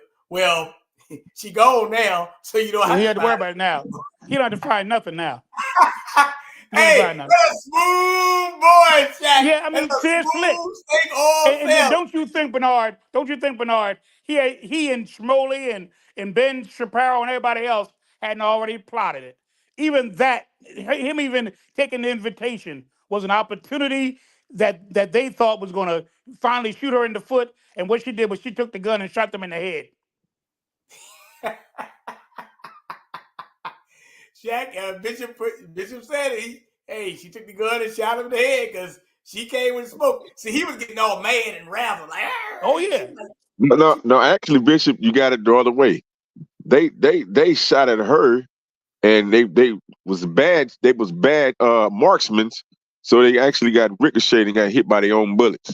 That's true. That's a good one too. That's called fate. but this thing where, like, and I just listened to how he brought it up, Shaq, and he was just saying, this thing with you. Look, Shaq, if you die in a car accident, you die in your sleep, you die, you dead. I don't.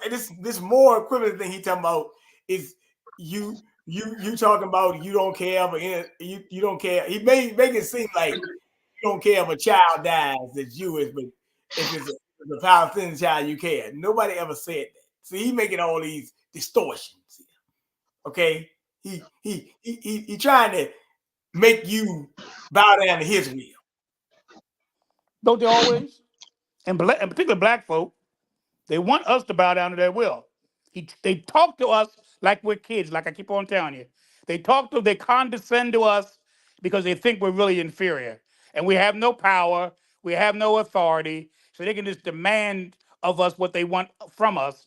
And we're supposed to say, yes, sir, yes, master. And when somebody says, I ain't gonna say no yes, master, I'm gonna challenge you. And I'm gonna challenge you not by words, I'm gonna play my clip. She remind me of Bernard. I'm gonna play a clip. That's what she did. She did a Bernardite thing. What Bernard would have done. He said, nah, I ain't gonna argue with you. Let me just play the clip. I ain't gonna argue with you. It ain't gonna be your opinion versus mine. I'm gonna play the clip. But let me say every time she did it. Shaq, I'm gonna bring this up to Shaq. Shaq, yeah. What happened, Shaq, on here is me and Shaq talk about this stuff all the time.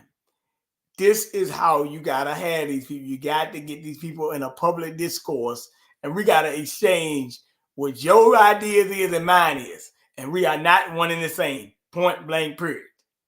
That's it. But you gotta have a discourse.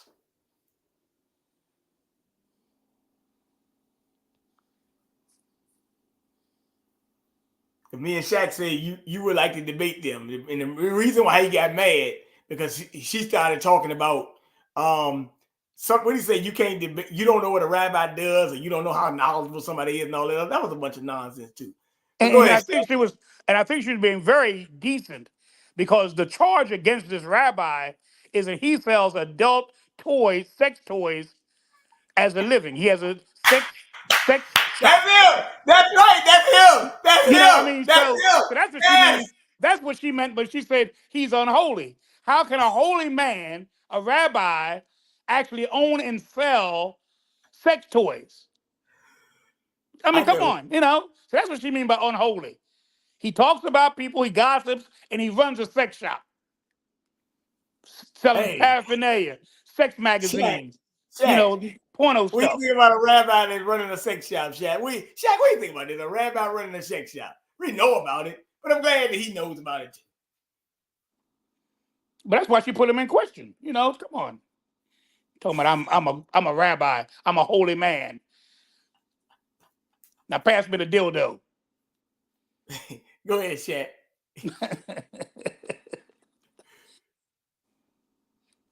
The Torah in one hand and a sex toy in the other.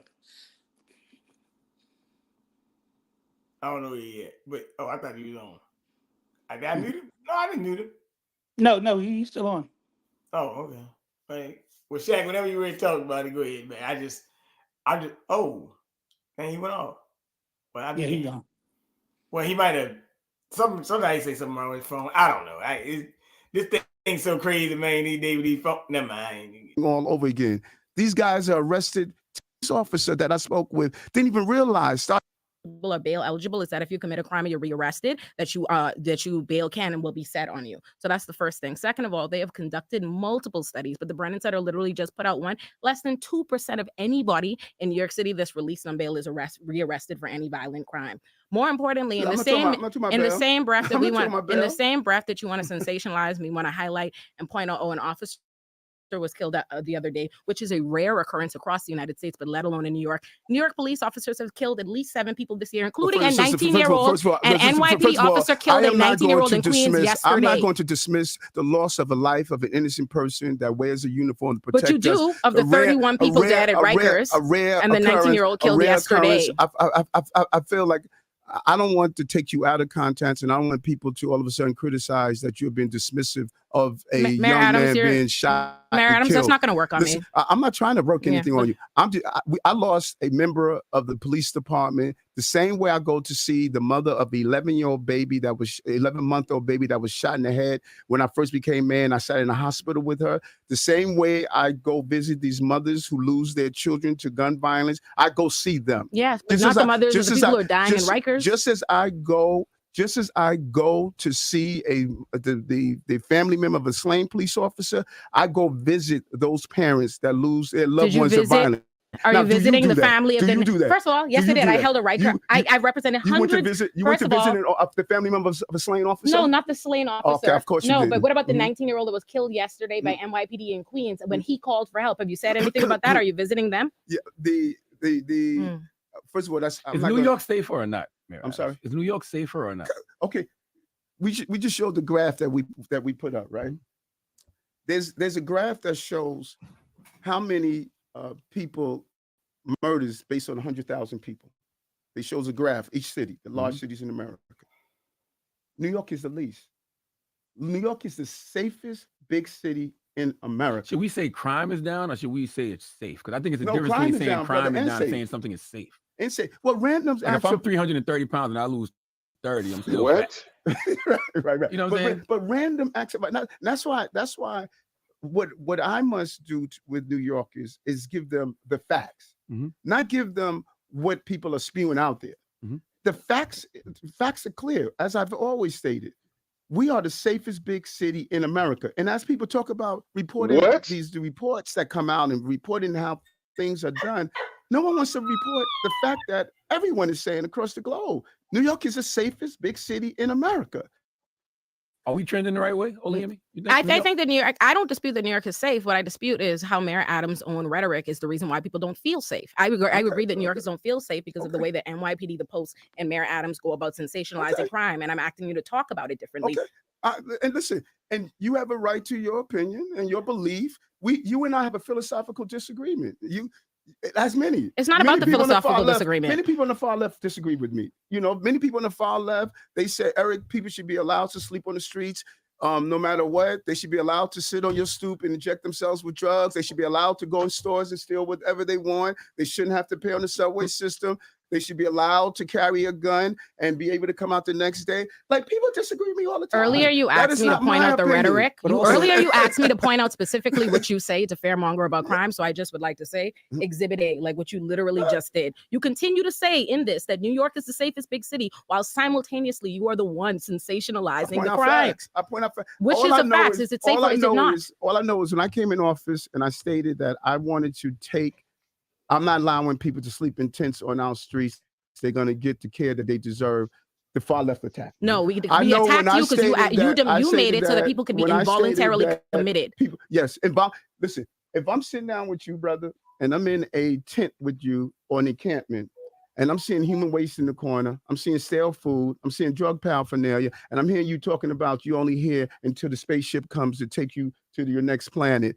You need to be involuntarily committed. Didn't I just say about sensationalized kinds of stories? This is what I saw. This is what I saw. Yeah. This is what I saw. You were there? Because the activists that were the actually city. there at the encampments you had torn down, you weren't there, but they were there when they were being arrested. People are also upset that they feel like too much money is going to migrants and you're cutting too many programs, right? They're saying you're cutting the pre-K funding. 170 million. They're saying that you're cutting so many different funding for other people. Love this question, brother. People are feeling like, you know, they never have money for us, but as soon as migrants come in the country, they find money. And listen, people have a right to be angry. You know who's even more angry than they are? I am. I've been to Washington 10 times to talk about this subject. So people got a right to be pissed off of what they're doing to New York City. How can we fix that where these, like, I mean, we cut a lot of programs. 170 million. But hold on, let's talk about that. One day kids couldn't go to school because migrants took over the school. No, that's not. That wasn't accurate. Okay, let's deal with that. We always utilize our school buildings during the time of crisis. And if we're saying to ourselves, if there's some amazing, when we had the major fire when I first became mayor and we saw that fire in the Bronx, yeah. You know, we had to take a school to take care of those people who lived in the building temporarily. When we have major storms, we take a school to use it temporarily. Schools is part of the resources of the city. And thank God we had something called remote learning where young people are still able to go on to learn. But we can't say that we will use the school building during an emergency, but we're not going to do it for children that are migrants and asylum seekers. You publicly oppose remote learning and remote work. Here are the things that are crucial about the migrant asylum seekers that we need to put to rest that people don't realize.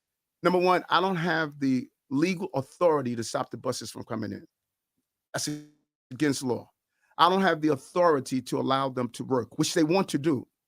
That's against the law. I don't have the authority to say, I'm not going to house you and give you 3 meals a day.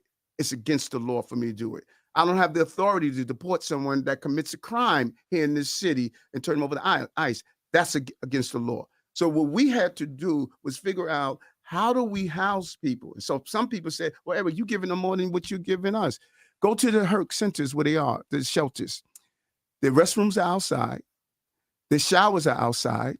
They're sleeping on cots. They get 3 basic meals a day. And when I go visit them, they say, we don't want any of this from you.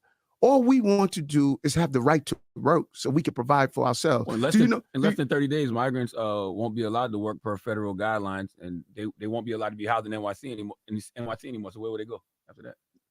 They finding their way. Out of the 184,000, 60% of them found their way, like many of us have done.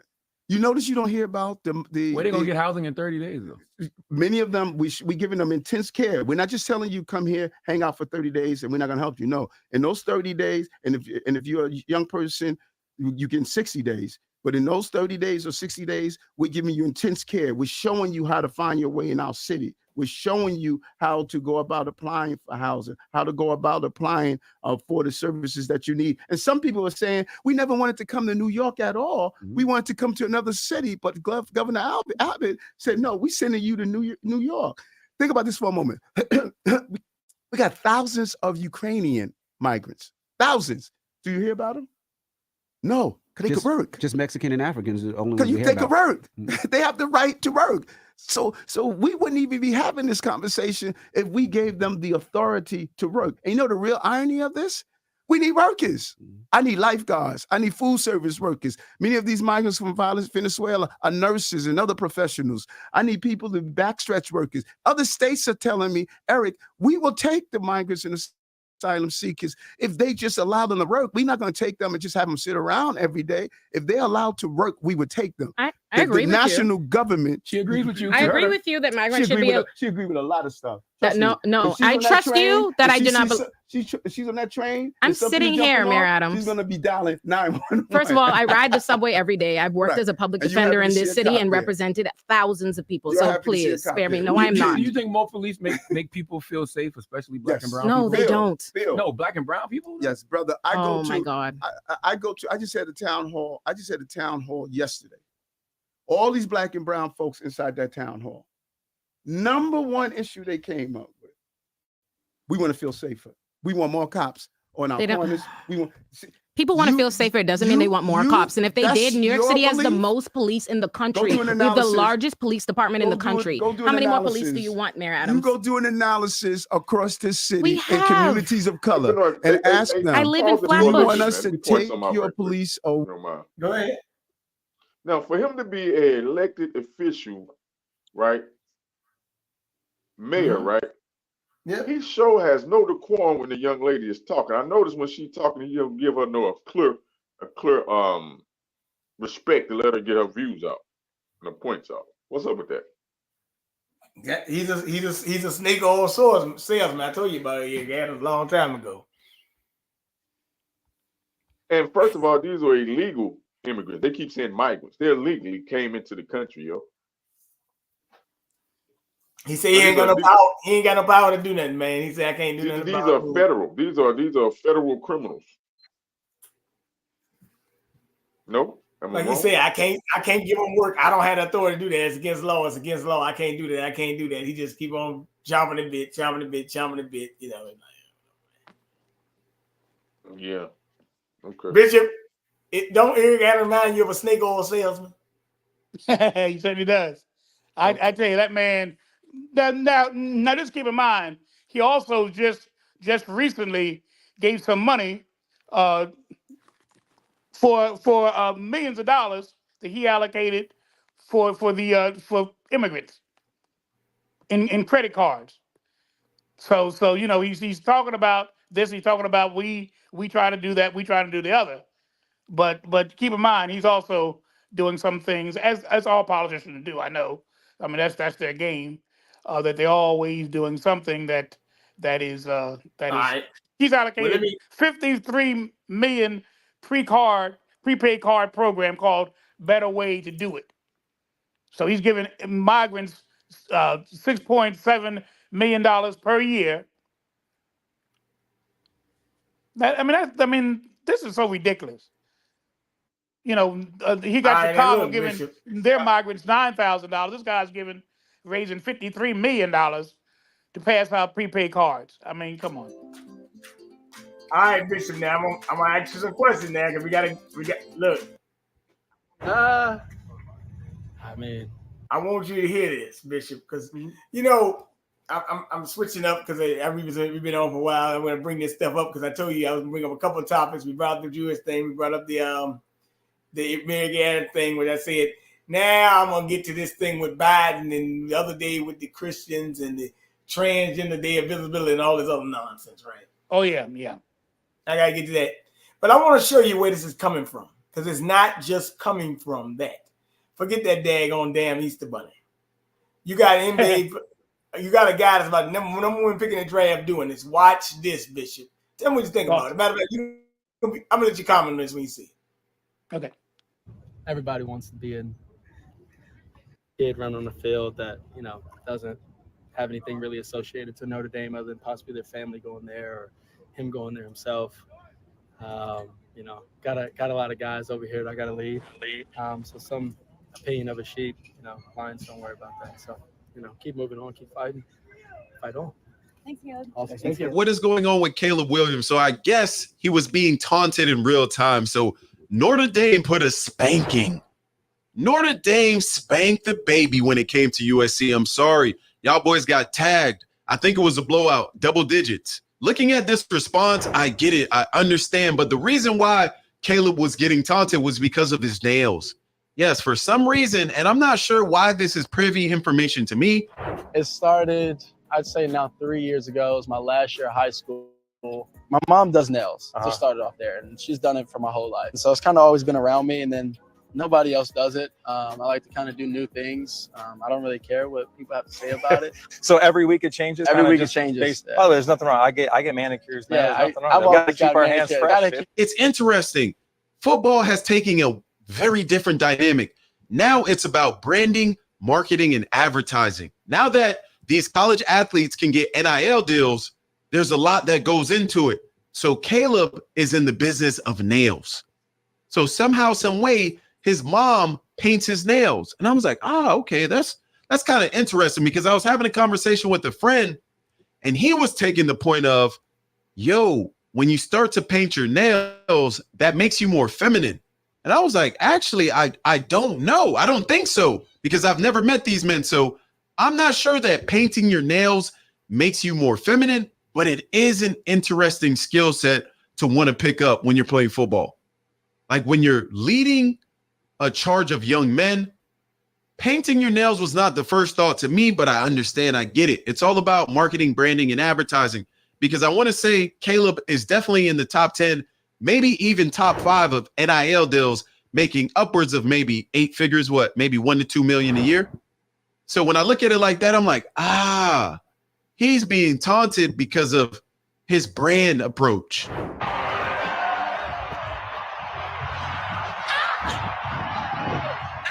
We did it.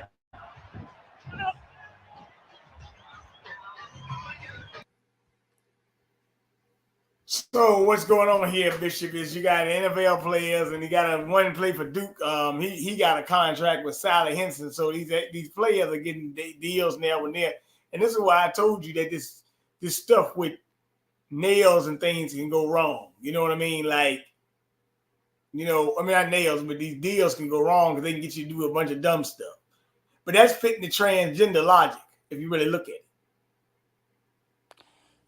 Well, I liked it when amateur athletes, whether it be college or wherever, were not able to get these kind of deals. Were not able to profit from their skills, not at that level. They had to wait till you get into the professional ranks. Now that everything is like the man said, and he's right. Now it's all about advertising, marketing, and profiting. That's what it really is. So they're just, then keep in mind, these are young people, 18, 19, 20, 21, 22, 23. That's college age. They have not even matured enough to understand the dynamics. And I think you're absolutely right too, Bernard. All of this is an underlining influence of the other culture, this transgender culture, and even the LGBTQ whole as a group. This is the influence, and it's going to be worse than this as time goes on. This is the influence that they have on our young people. And unless we get ourselves together, I'm going to tell you the truth. Unless we really get ourselves together and stop this immorality that the left is pushing, left and right. The left is just pushing it to the max as far as I'm concerned. The progressive movement and all of that. And people like Biden, who considers himself a moderate, but who acquiesces at every turn to this more radical group. We're going to be in trouble. I really see this country, and you talk about synagogue of Satan, and I see this as being another avenue, another aspect of that. Once again, it's all about the Benjamins when it's all said and done. And I just wish we would go back to the place where amateur athletes could not profit from their skills and their abilities, but they had to wait until at least to get into the pro ranks to get some kind of money compensation. You got a point.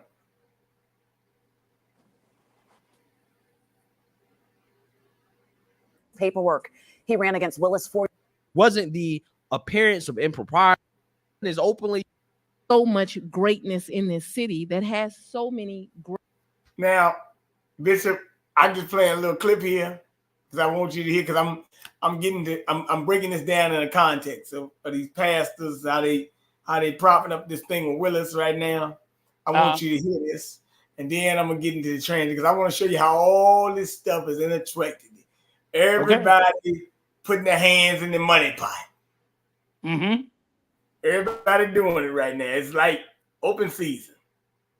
Great African American leaders, and I appreciate all of the sacrifice that you all have had to get a conviction. That is what she trial. It can make it in the gospel of.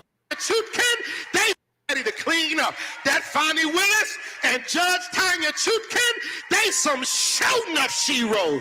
Them my sisters right there. You hear me? Because neither of them are going to get caught up in the privileged orange perspective of a tyrant criminal. And you can stop, you can stay, you can delay all you want. Them sisters said this stuff gonna get cleaned up today. And if anybody can clean it up, you know it's gonna be some sisters. There's some stuff that needs to get cleaned.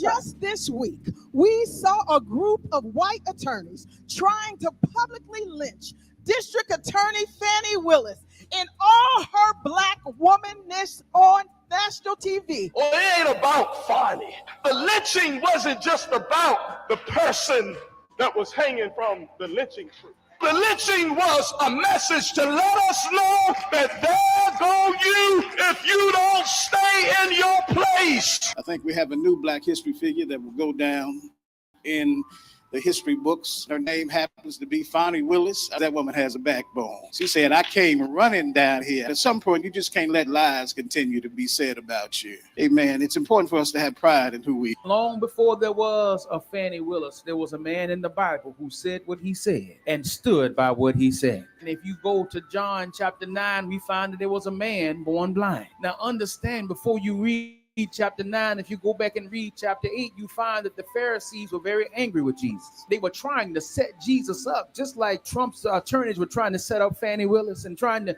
make Jesus say something that would get him in trouble. Ooh, she killing it, ain't she? They can't do nothing. Fannie Willis, they were trying to talking about she was using a man. I don't need no man to take care of me. That woman, they can't do nothing with her. I love my black women. I ain't gonna even lie. Yeah, I don't care what they say. Yeah, so that's the name of the game here. Bishop, if this ain't some crazy stuff right here, man, I don't know what to tell you, man. I was laughing at this shit. This shit is funny, man. What do you think about this, Bishop? Let me know what you think. Well, it's a sad commentary when pastors behind the pulpit laud and applaud an adulteress and a fornicator. It's a sad commentary when men of the cloth and women of the cloth laud and applaud an adulterer and a fornicator and call her a hero. They call her almost like a biblical character. You talk about she's like a man in the man in the Bible. What? She's like the man in the Bible. My goodness. Applauding her. This is a little bit too much. I love my black women. And probably that preacher got a black mistress. You never know. Wait a minute, Bishop. He said that she don't need no man. She don't need no man? You're going to be leading her to her husband, Pastor. What are you talking about? I tell you. This all from behind the pulpit. All behind the pulpit. You know, I remember there was one video I saw that the pastor in the congregation gave her awards and plaques and honors and all that kind of stuff. Come on, people. Now, Bishop, she's also a liar too, because at first she said they was racist towards her. Then she didn't admit that she had the man. Then she came out and admit she had the man. Then she said she don't got nothing to be ashamed about. She just had a relationship with man. Which one is it? They talk crazy. They talk out of both sides of their mouth. Whatever Wait, side Bishop. works. I didn't know that we celebrate adulterers. Oh no, I never knew that either. From the pulpit. From the pulpit. From the pulpit. You're supposed to be preaching about Jesus and you preaching about an adulterer. What do you think about this, Shaq, man? Help me out, man. What's up with these pastors, man? Help me out, Shaq. Help me out, man. What's wrong? Shaq, can you let me know what's wrong with these pastors, man? And they lost their mind. Once again, it's about the Benjamins, Bernard. I can tell you that I'm a pastor of 30 years. I can tell you, no one has to tell me about this. These kind of things I know about. I've lived with them. I've worked with them. I've communed with them. I know what it's all about. It's about the Benjamins. Half of them, their congregations are dependent on the daycare. They don't have no money to buy no daycares. What they do is they get federally funded. They have no money to get those big community centers. How do they get them? By federal dollars and state dollars. They have to walk the walk and talk the talk according to what they're told to do, and they do it gladly because they want something in their pocket. Then you got those guys that take the money, that take some of that little bit of money. It don't all go to the building fund. Some of it goes to his coffers. Some of it goes to his bank account. Let's call a spade a spade. I know what I'm talking about. I'm not no novice. I'm an old-time preacher. Been preaching since 1964. So, for most of you guys were born, I was preaching. What do you think about these guys, man? I know it's a clown show, Shaq. What do you think about these pastors? I'm gonna pass my time to Bishop. I'm gonna extend my time to Bishop, man. This is his area. This is above This my is what I know about. spiritual None of pay y'all know grade, this so like I know it, baby. Hey, look, None of I'm y'all gonna spend know my it like time I to know him. it. Give it to him. Yes, right. Nobody knows this game like me, baby. While you all were in the cradle, I was pastoring. I was pastoring since 1964. I don't think none of you were born. Some of your mamas weren't even born in 1964. I'm going to my 60th year this year. So I know the game, honey. I know the game. And this is nothing but a game. We've gotten to the point where it's about what I can get out of this. It's not about it's not for standing for the right. Preachers in the pulpit talking about standing for abortion. Preachers in the pulpit allowing people to come in there, drag queens to come in there and read stories to their children. That's what the church has become. Can I play a song for you? You got it. Because I said the way they going, man, I said, dang. Mm-hmm. hey, Bishop, when he Yes, when sir. he get done, I want you to elaborate when you think it went awry, the so-called Okay, church. I can tell you exactly when it happened. Before the civil rights, during the civil rights, after civil rights. I can tell you exactly when it happened. I thought they were playing this. You remember the song, don't you? Just as fine as she can be. I remember that song. That's the way they were talking about Fannie Willis, man. They said, yeah, bad Bama Jam, ain't you? Boy. All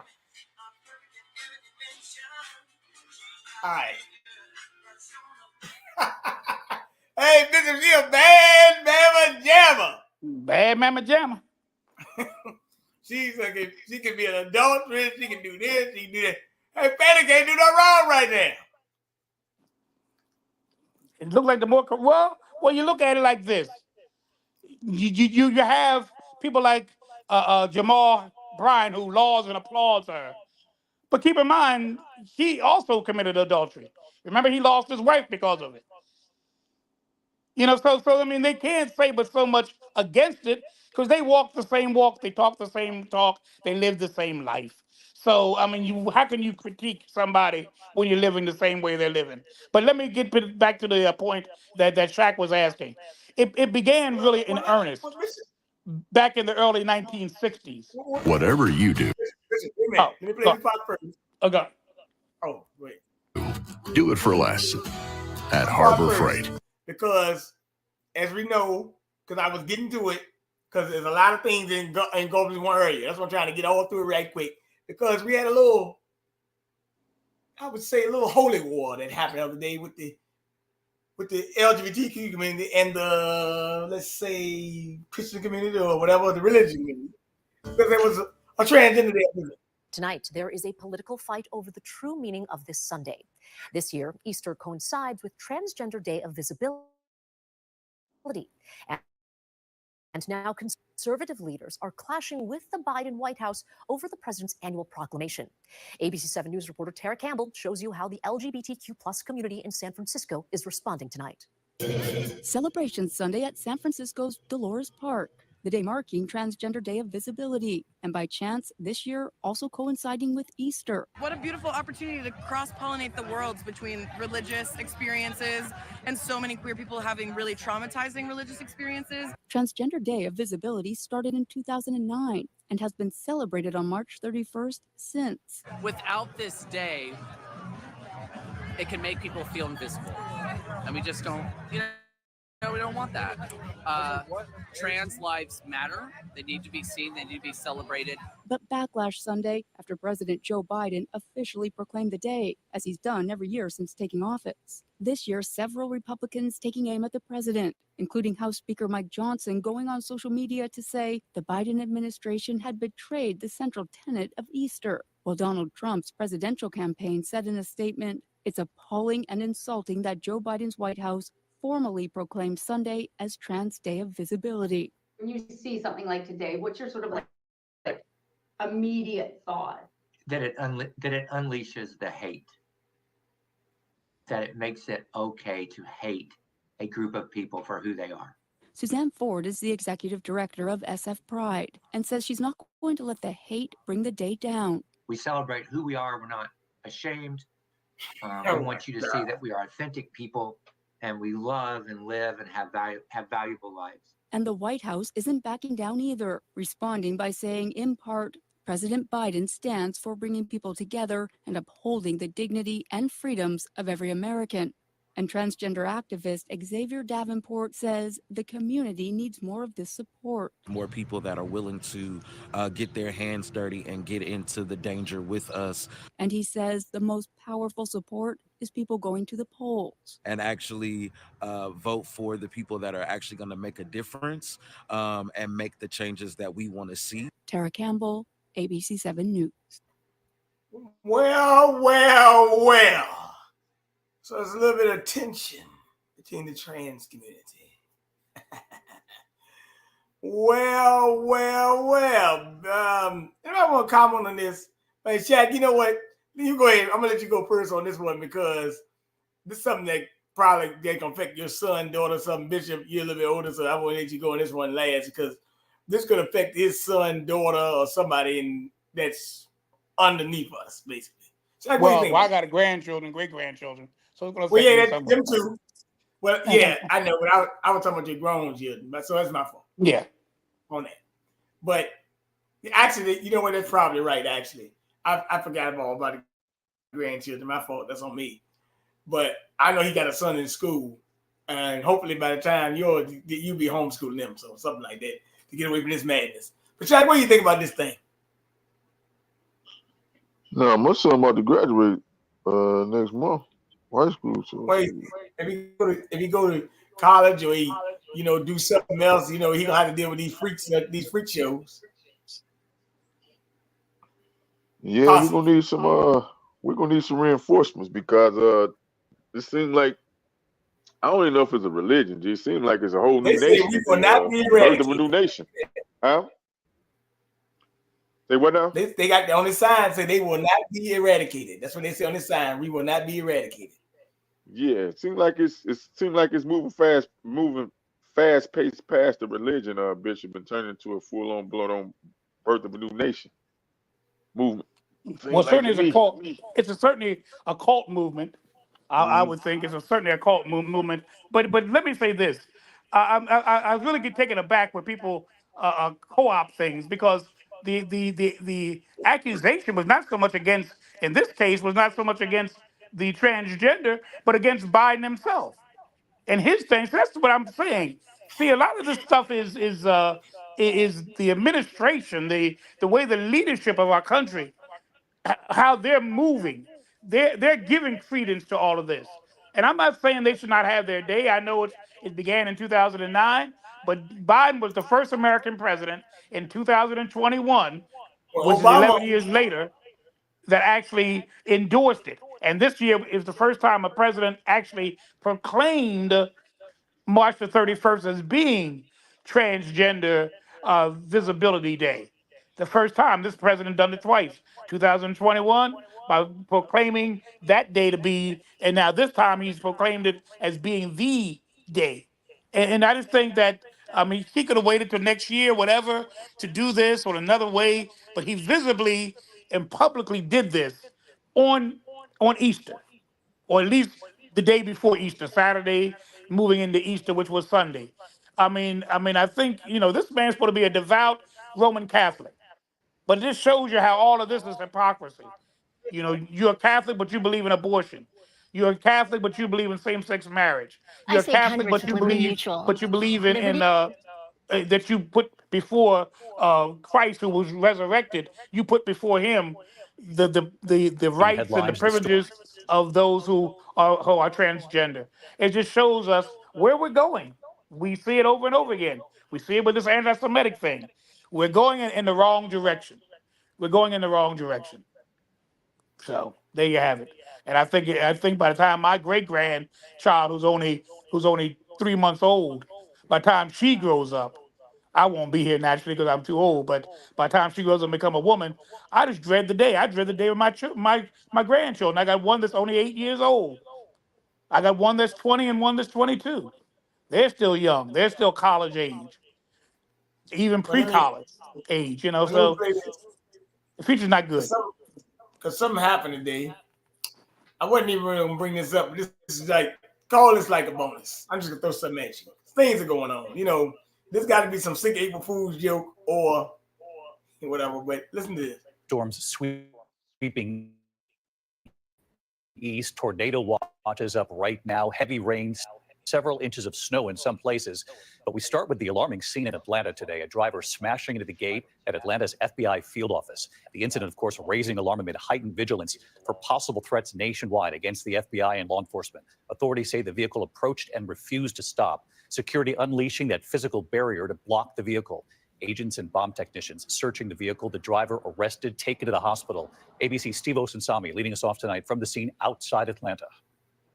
The driver of this orange SUV is in a world of trouble tonight after trying to follow a vehicle into the gates of Atlanta's FBI main office north of the city. It was just after noon, and authorities say the driver with South Carolina plates would not stop, and security had to use a pop-up physical barrier to block the SUV, smashing the vehicle. Guards say the driver got out of the car and was quickly arrested without incident. He was transported to a hospital downtown. Several of our special agents who were passing by apprehended him. This time we were looking at both state and federal charges. Authorities at this point don't think that this was terrorism, but the investigation is early and they're still digging. The FBI has been particularly concerned about possible threats to the agency in the last few years. So it sort of opens the door as to what is this really? Is this an attempt to harm the FBI or someone at the FBI? Is this a person who has mental health challenges, perhaps has substance abuse issues, got disoriented? We'll have to see how this sorts out. They say that the agents with their robot who are seen here looking through the vehicle and a trunk that was inside the SUV did so as a precaution and found no weapons and no explosives. They say no one was hurt. Authorities here are confirming tonight that the arresting officer sent the driver to Grady Memorial Hospital downtown for, quote, an evaluation. David? All of this amid heightened. A lot of things going on. People just ramming into the FBI building. Get it all going, baby. Knock it down.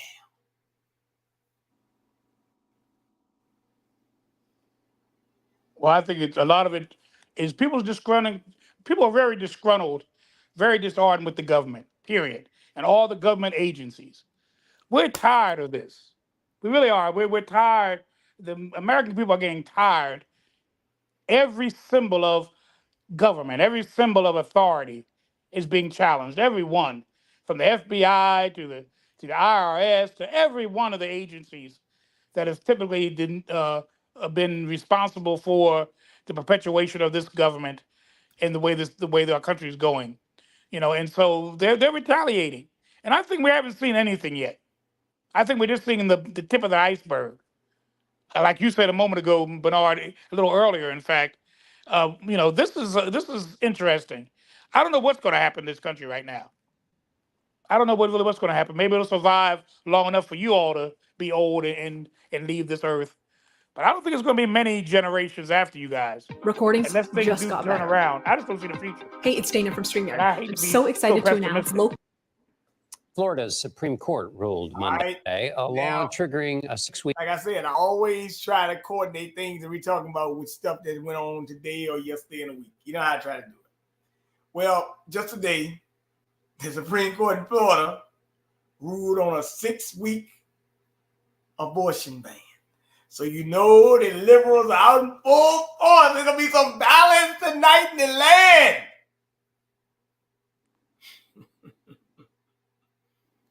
They're going to run this. I'm sure Kamala Harris will come out there and talk about women need to do what they need to do with their own bodies. You know how it go. Yeah. Some little human baby killers, man. But nevertheless. Week abortion ban can go into effect, but it may not stay that way for long. In a separate decision, the court cleared the way for an abortion protection ballot initiative. Floridians will be able to vote on that measure that reads, quote, no law shall prohibit, penalize, delay, or restrict abortion before viability or when necessary to protect the patient's health, as determined by the patient's healthcare provider. The measure will need 60% support to pass and override the 6-week ban set to take effect in 1 month. Kate Zernike joins me now. She's a national reporter for the New York Times and has been covering abortion. Kate, thank you for joining us. What's your take? What's your analysis of the decisions today? Well, Florida, perhaps not surprisingly, it is Florida, right? We've seen this before, but so many of the dynamics of the abortion fight in this country really are on display in Florida tonight with these two decisions. So on the one hand, you have anti-abortion groups who are pushing for very strict measures. They took the overturning of Roe v. Wade to say, like, we can go further, we can restrict abortion at 6 weeks, we can ban abortion almost entirely.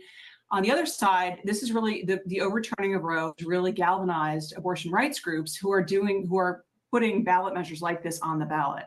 So the broad picture here, of course, is that Roe v. Wade protected or found a right to abortion in the United States Constitution. When that was overturned by the Supreme Court in the Dobbs case, all of these states started looking, abortion rights groups started looking for a right to abortion in state constitutions. So that's what this ballot measure would do. It would establish a right to abortion in the state constitution in Florida. And Kate, as a galvanizing measure since Dobbs, what has been the story? Because sometimes abortion has actually been on the ballot. Sometimes it's just been candidates using the issue and it's been successful for them. What's the story so far in terms of what's happened? I think the biggest dynamic here is that the politics of abortion have totally changed. You used to hear it was Republicans talking about abortion and how they wanted to ban abortion. And if only we could overturn Roe, it would ban abortion. Democrats really didn't want to talk about abortion. They didn't want to, speak the word. This has completely changed now because Democrats recognize that largely because of these ballot measures, there's going to be wind behind their sails because of the Dobbs ruling. And anybody who wants to come out and vote for an abortion rights measure is likely going to be supporting Democratic candidates. So we've just seen a whole reversal in who's talking about abortion now in this election season. And so is that how analysts come to see this? In other words, basically it now helps Democrats, hurts Republicans. Is it that simple, or are there idiosyncrasies in individual states that make it, of course, more complex in a big country? Yeah, there are totally idiosyncrasies, as you say, because there are many Republicans who don't necessarily want abortion, but they don't think that they don't necessarily support abortion. They wouldn't want to choose one for themselves or for their daughter, for their wife, but they resent the government intrusion, right, into the decision. And so they might come out and say, okay, we don't think that the state should be involved in making a decision about whether a woman should have an abortion, but that doesn't mean we're going to vote for President Biden, right? So the two don't necessarily match up. And finally, you already alluded to this, but the anti-abortion lobby was arguably one of the most successful lobbies in American politics. What's the status of it now? And now with other issues like IVF, how is it trying to manage this new political moment you've described so well? Well, I think they're really surprised by the level of support for abortion rights, and so I think they are trying to explain. They're trying to argue their case, and it's what I've been struck by is how this was really Dobbs. The overturning of Roe was a huge victory for them. This Florida decision is a huge victory for them, but they are very frustrated with Republican politicians because they don't want to talk about this issue. So again, it just reflects how this completely shifts the dynamics of this fight. I mean, they are really, really pushing this thing, don't you think?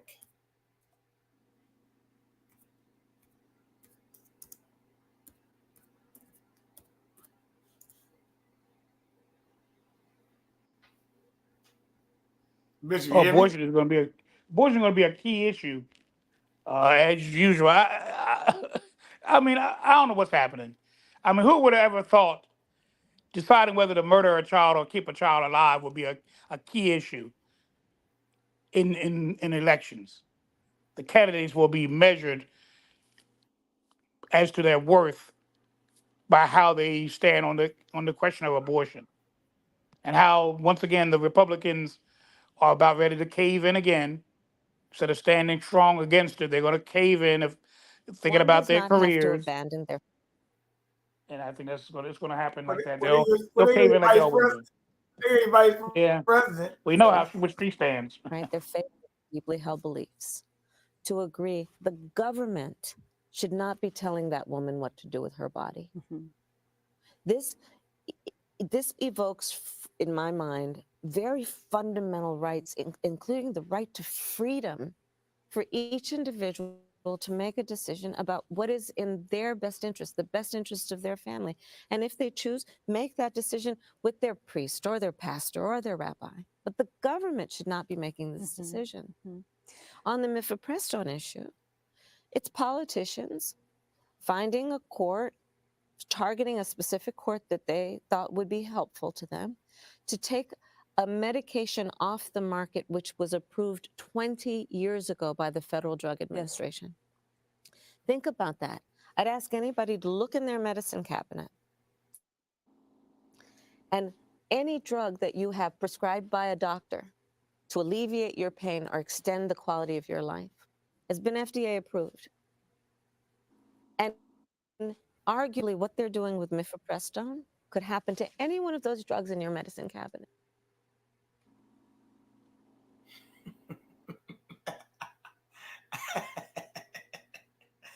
Well, Miss Harris never seems to break the day. The government did not tell a woman what to do with her body. Right. You know she only saying that when they go against her, right? She don't really mean that, bitch. You know she just lying, right? You know she's lying. Well, the government had something to say when those who didn't want to take the vaccine refused to take it. They had something to say about that, didn't they? They fired you. They disgraced you. They called you a murderer, a traitor. They barred me from seeing my mother in a nursing home for 2 years. They was calling people anti-Semitic. I mean, the whole thing, So I can't see my mother because I didn't take the shot. Come on, people, come on. But we're supposed to have the choice. Our body should be able to be ours to choose, except when the government says it's not your right to choose. When the government says it's not your right to choose, you have no right to choose. When the government says you have the right to choose, then you have a right to come on now. Come on. It's going to be one or the other. And you pointed out earlier, Bernard, the hypocrisy of all of this. When one side says something about that's on their agenda, everything's fine. It was nothing wrong with saying you have to take the vaccine or else you lose your job, or else you lose your privileges, or else you lose your doctor like I did, or else you won't be able to see your mother in a year and a half like I wasn't able to. That's fine. That's fine. But when it comes to abortion, a woman should have the right. It took two to make the baby, but the daddy had nothing to say about it. It took two of you to make it. I never seen a woman, except maybe the Immaculate Conception, that had a baby on her own. Everybody else had a man somewhere. I don't care if it was a test tube. It still was a sperm being shared with that woman to fertilize that egg. It still had to be a sperm. So it's not just you making the decision. It's you and him. And then you got the baby who's just not even considered a human being, I guess. Their rights they have no rights because after all, they're not human yet. They're not human until they get out the body. But I've never been curious though, Bernard and Shaq both. Have you ever seen a woman carry the term and then give birth to a chimpanzee No. or an orangutan No. or a gorilla? No. What every time a woman gives birth, what does she have? Another human. There you go. Shaq, what do you think about this, man? You know, all this politicized. Also, they was voting to put marijuana legislation on the ballot, too. So it was actually two things they voted on in Florida. One, to put abortion assets on the ballot and marijuana legislation. So it was two things they had going on. Marijuana legislation for Florida? Mm-hmm. You know what's I was doing some research, and I think I'm gonna invite y'all to the channel with Mama Chief. We're gonna do this build on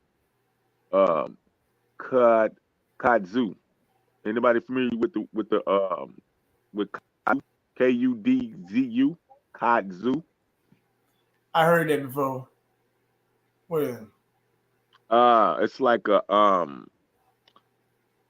it's not a weed, it's some type of it's like hashes or something like that, something like that.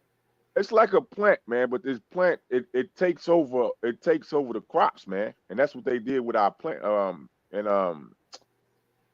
In the 1930s, they brought this. It comes out of Japan. Oh yeah, you talking about that? You talking about that? That's the crop that it's like a parasitic crop that kill all other crops. I knew. Yeah, and it grows. Yeah.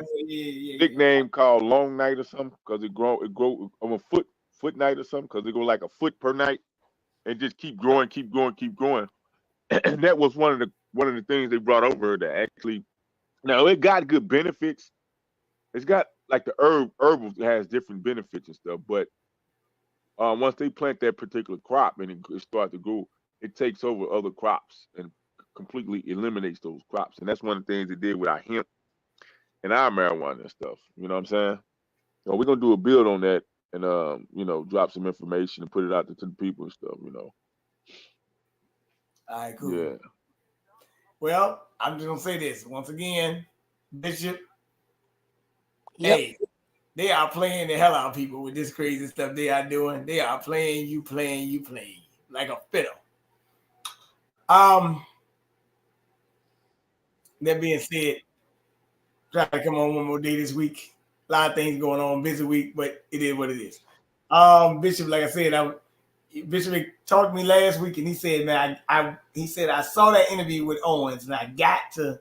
He said he wanted to say something, had him fired up because he said Bishop told me, Shaq, he getting tired of these liars. He said, Rabbi a liar. Okay? Who said that? Bishop. He told me on the phone. He said that rabbi is a liar. Man, I didn't know the dude. So that's the dude with he got the sex toys, huh? The one that was going at her? Yeah. No, not him. No, not the one that not was him. Not the guy Barclay, that made the but the comment other about one, her. yeah. And she called his daughter a hag, and he said you can't use that word because hag and witch are anti-Semitic terms. Man, get out of here, man. Ain't that something? We play with them, man. Every word in the damn dictionary be anti-Semitic, man. Stop playing games. Hey, Bishop. Hey, Bishop. Yes, sir. The letter A will be anti-Semitic messing with these jerk offs. A to Z, baby. A to Z. Right. But that's why, see, he told her you're not making context. No. He's not making context. She called him an unholy rabbi because he owned a sex toy shop. Right. Which, I mean, that's part of the problem we got now. I mean, right. So he got emotional, got in his feelings, instead of having an intellectual. Well, no, he didn't protect that other rabbi. That boy, I know, but he got emotional. Yeah, he let his emotions jump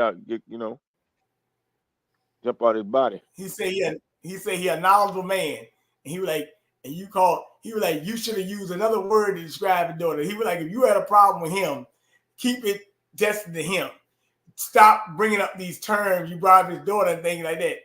She said, I've been attacked for 2 years and I got tired of it. He was like, so you don't, that's why she asked you don't think a black person should say anything to you? And he said, I'm not gonna let you get away with that. That's what he told her. I'm not gonna let you get away with that. Why not? You doing it. You getting away with everything.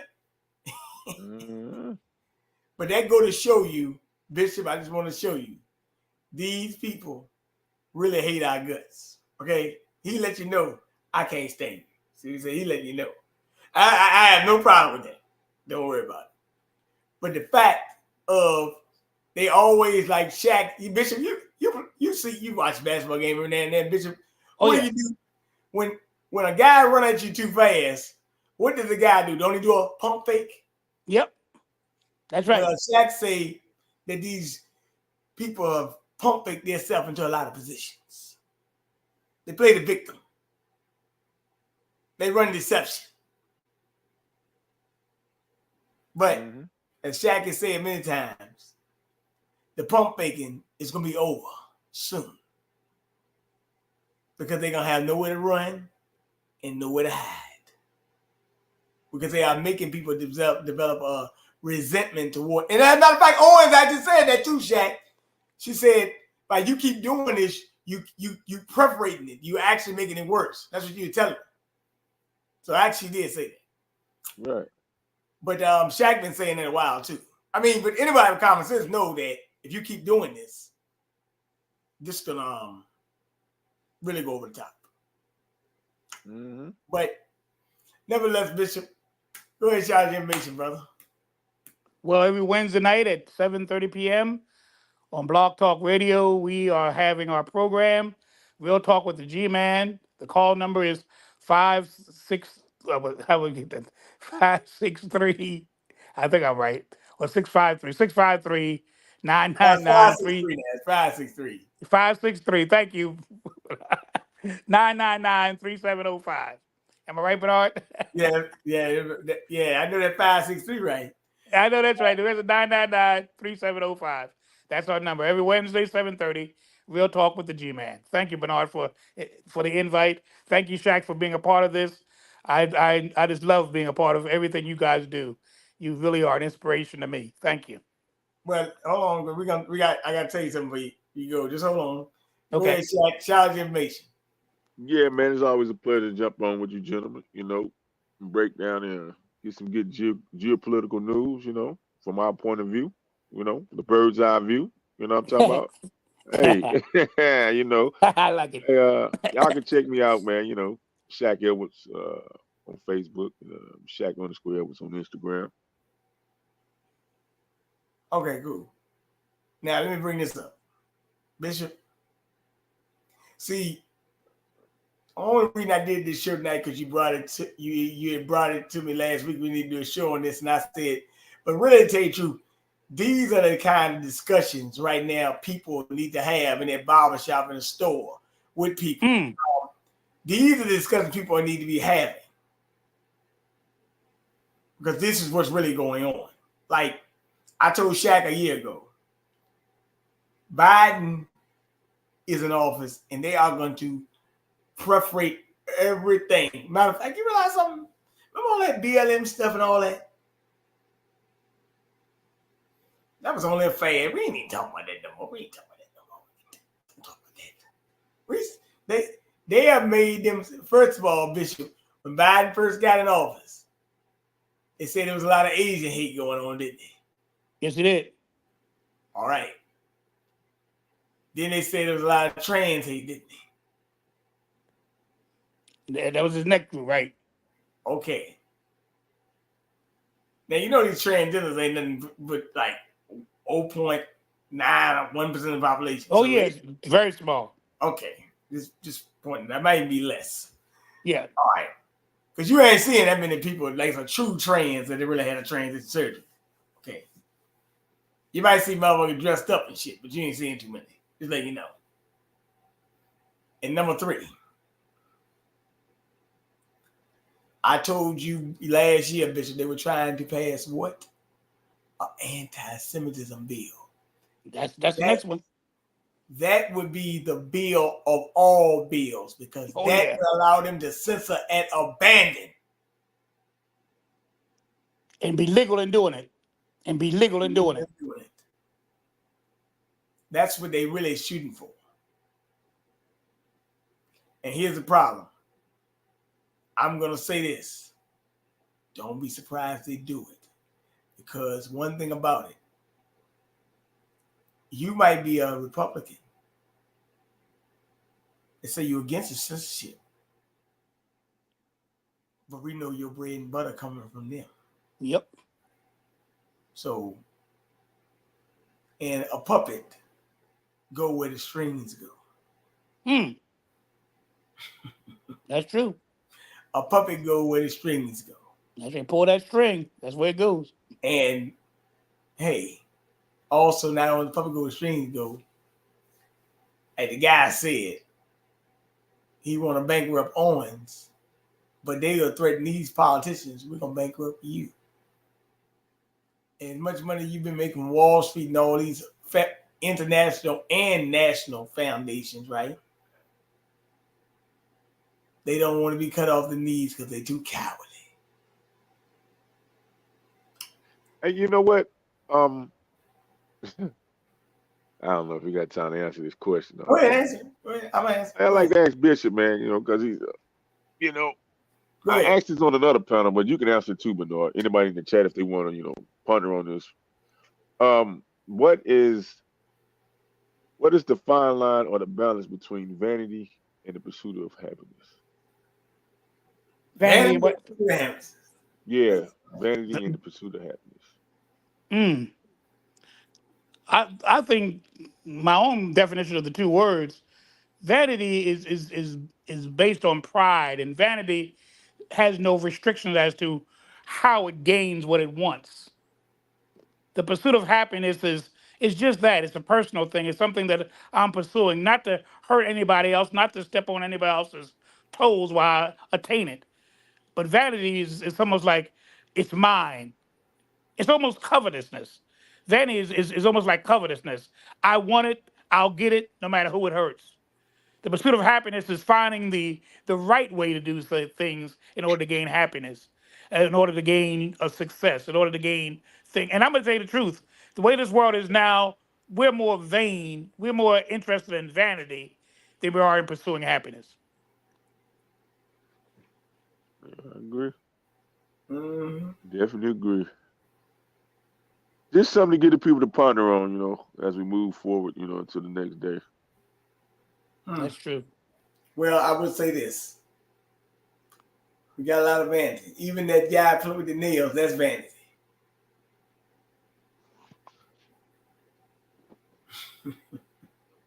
Always being a psycho. Either way you want to put it, it is what it is. But we got to just know what's up. But whatever the case may be, hey, look, y'all two have a good night, Bishop. Should be on the show Wednesday. And matter of fact, Bishop. What's that? If you want to bring anything that we brought up on this. Oh, I am. I already got it planned. Program I already got it planned, brother. Don't you worry about it. I got it planned. Okay. I got it planned, so be ready. You and Shaq both. Some of the things we brought- talked about tonight. we we'll broke down talk a lot about of stuff. Yeah, some of the stuff we're gonna talk about on Wednesday. Some of the stuff we talked about tonight. I want to get the other members' thoughts on some of the stuff. All right, Well, thank you again, Bernard. Thank you, Shaq. Always good to be with you guys. All right, take your time. Okay, Yeah, talk to y'all salute. later. Good night. Yes, sir. Take your time.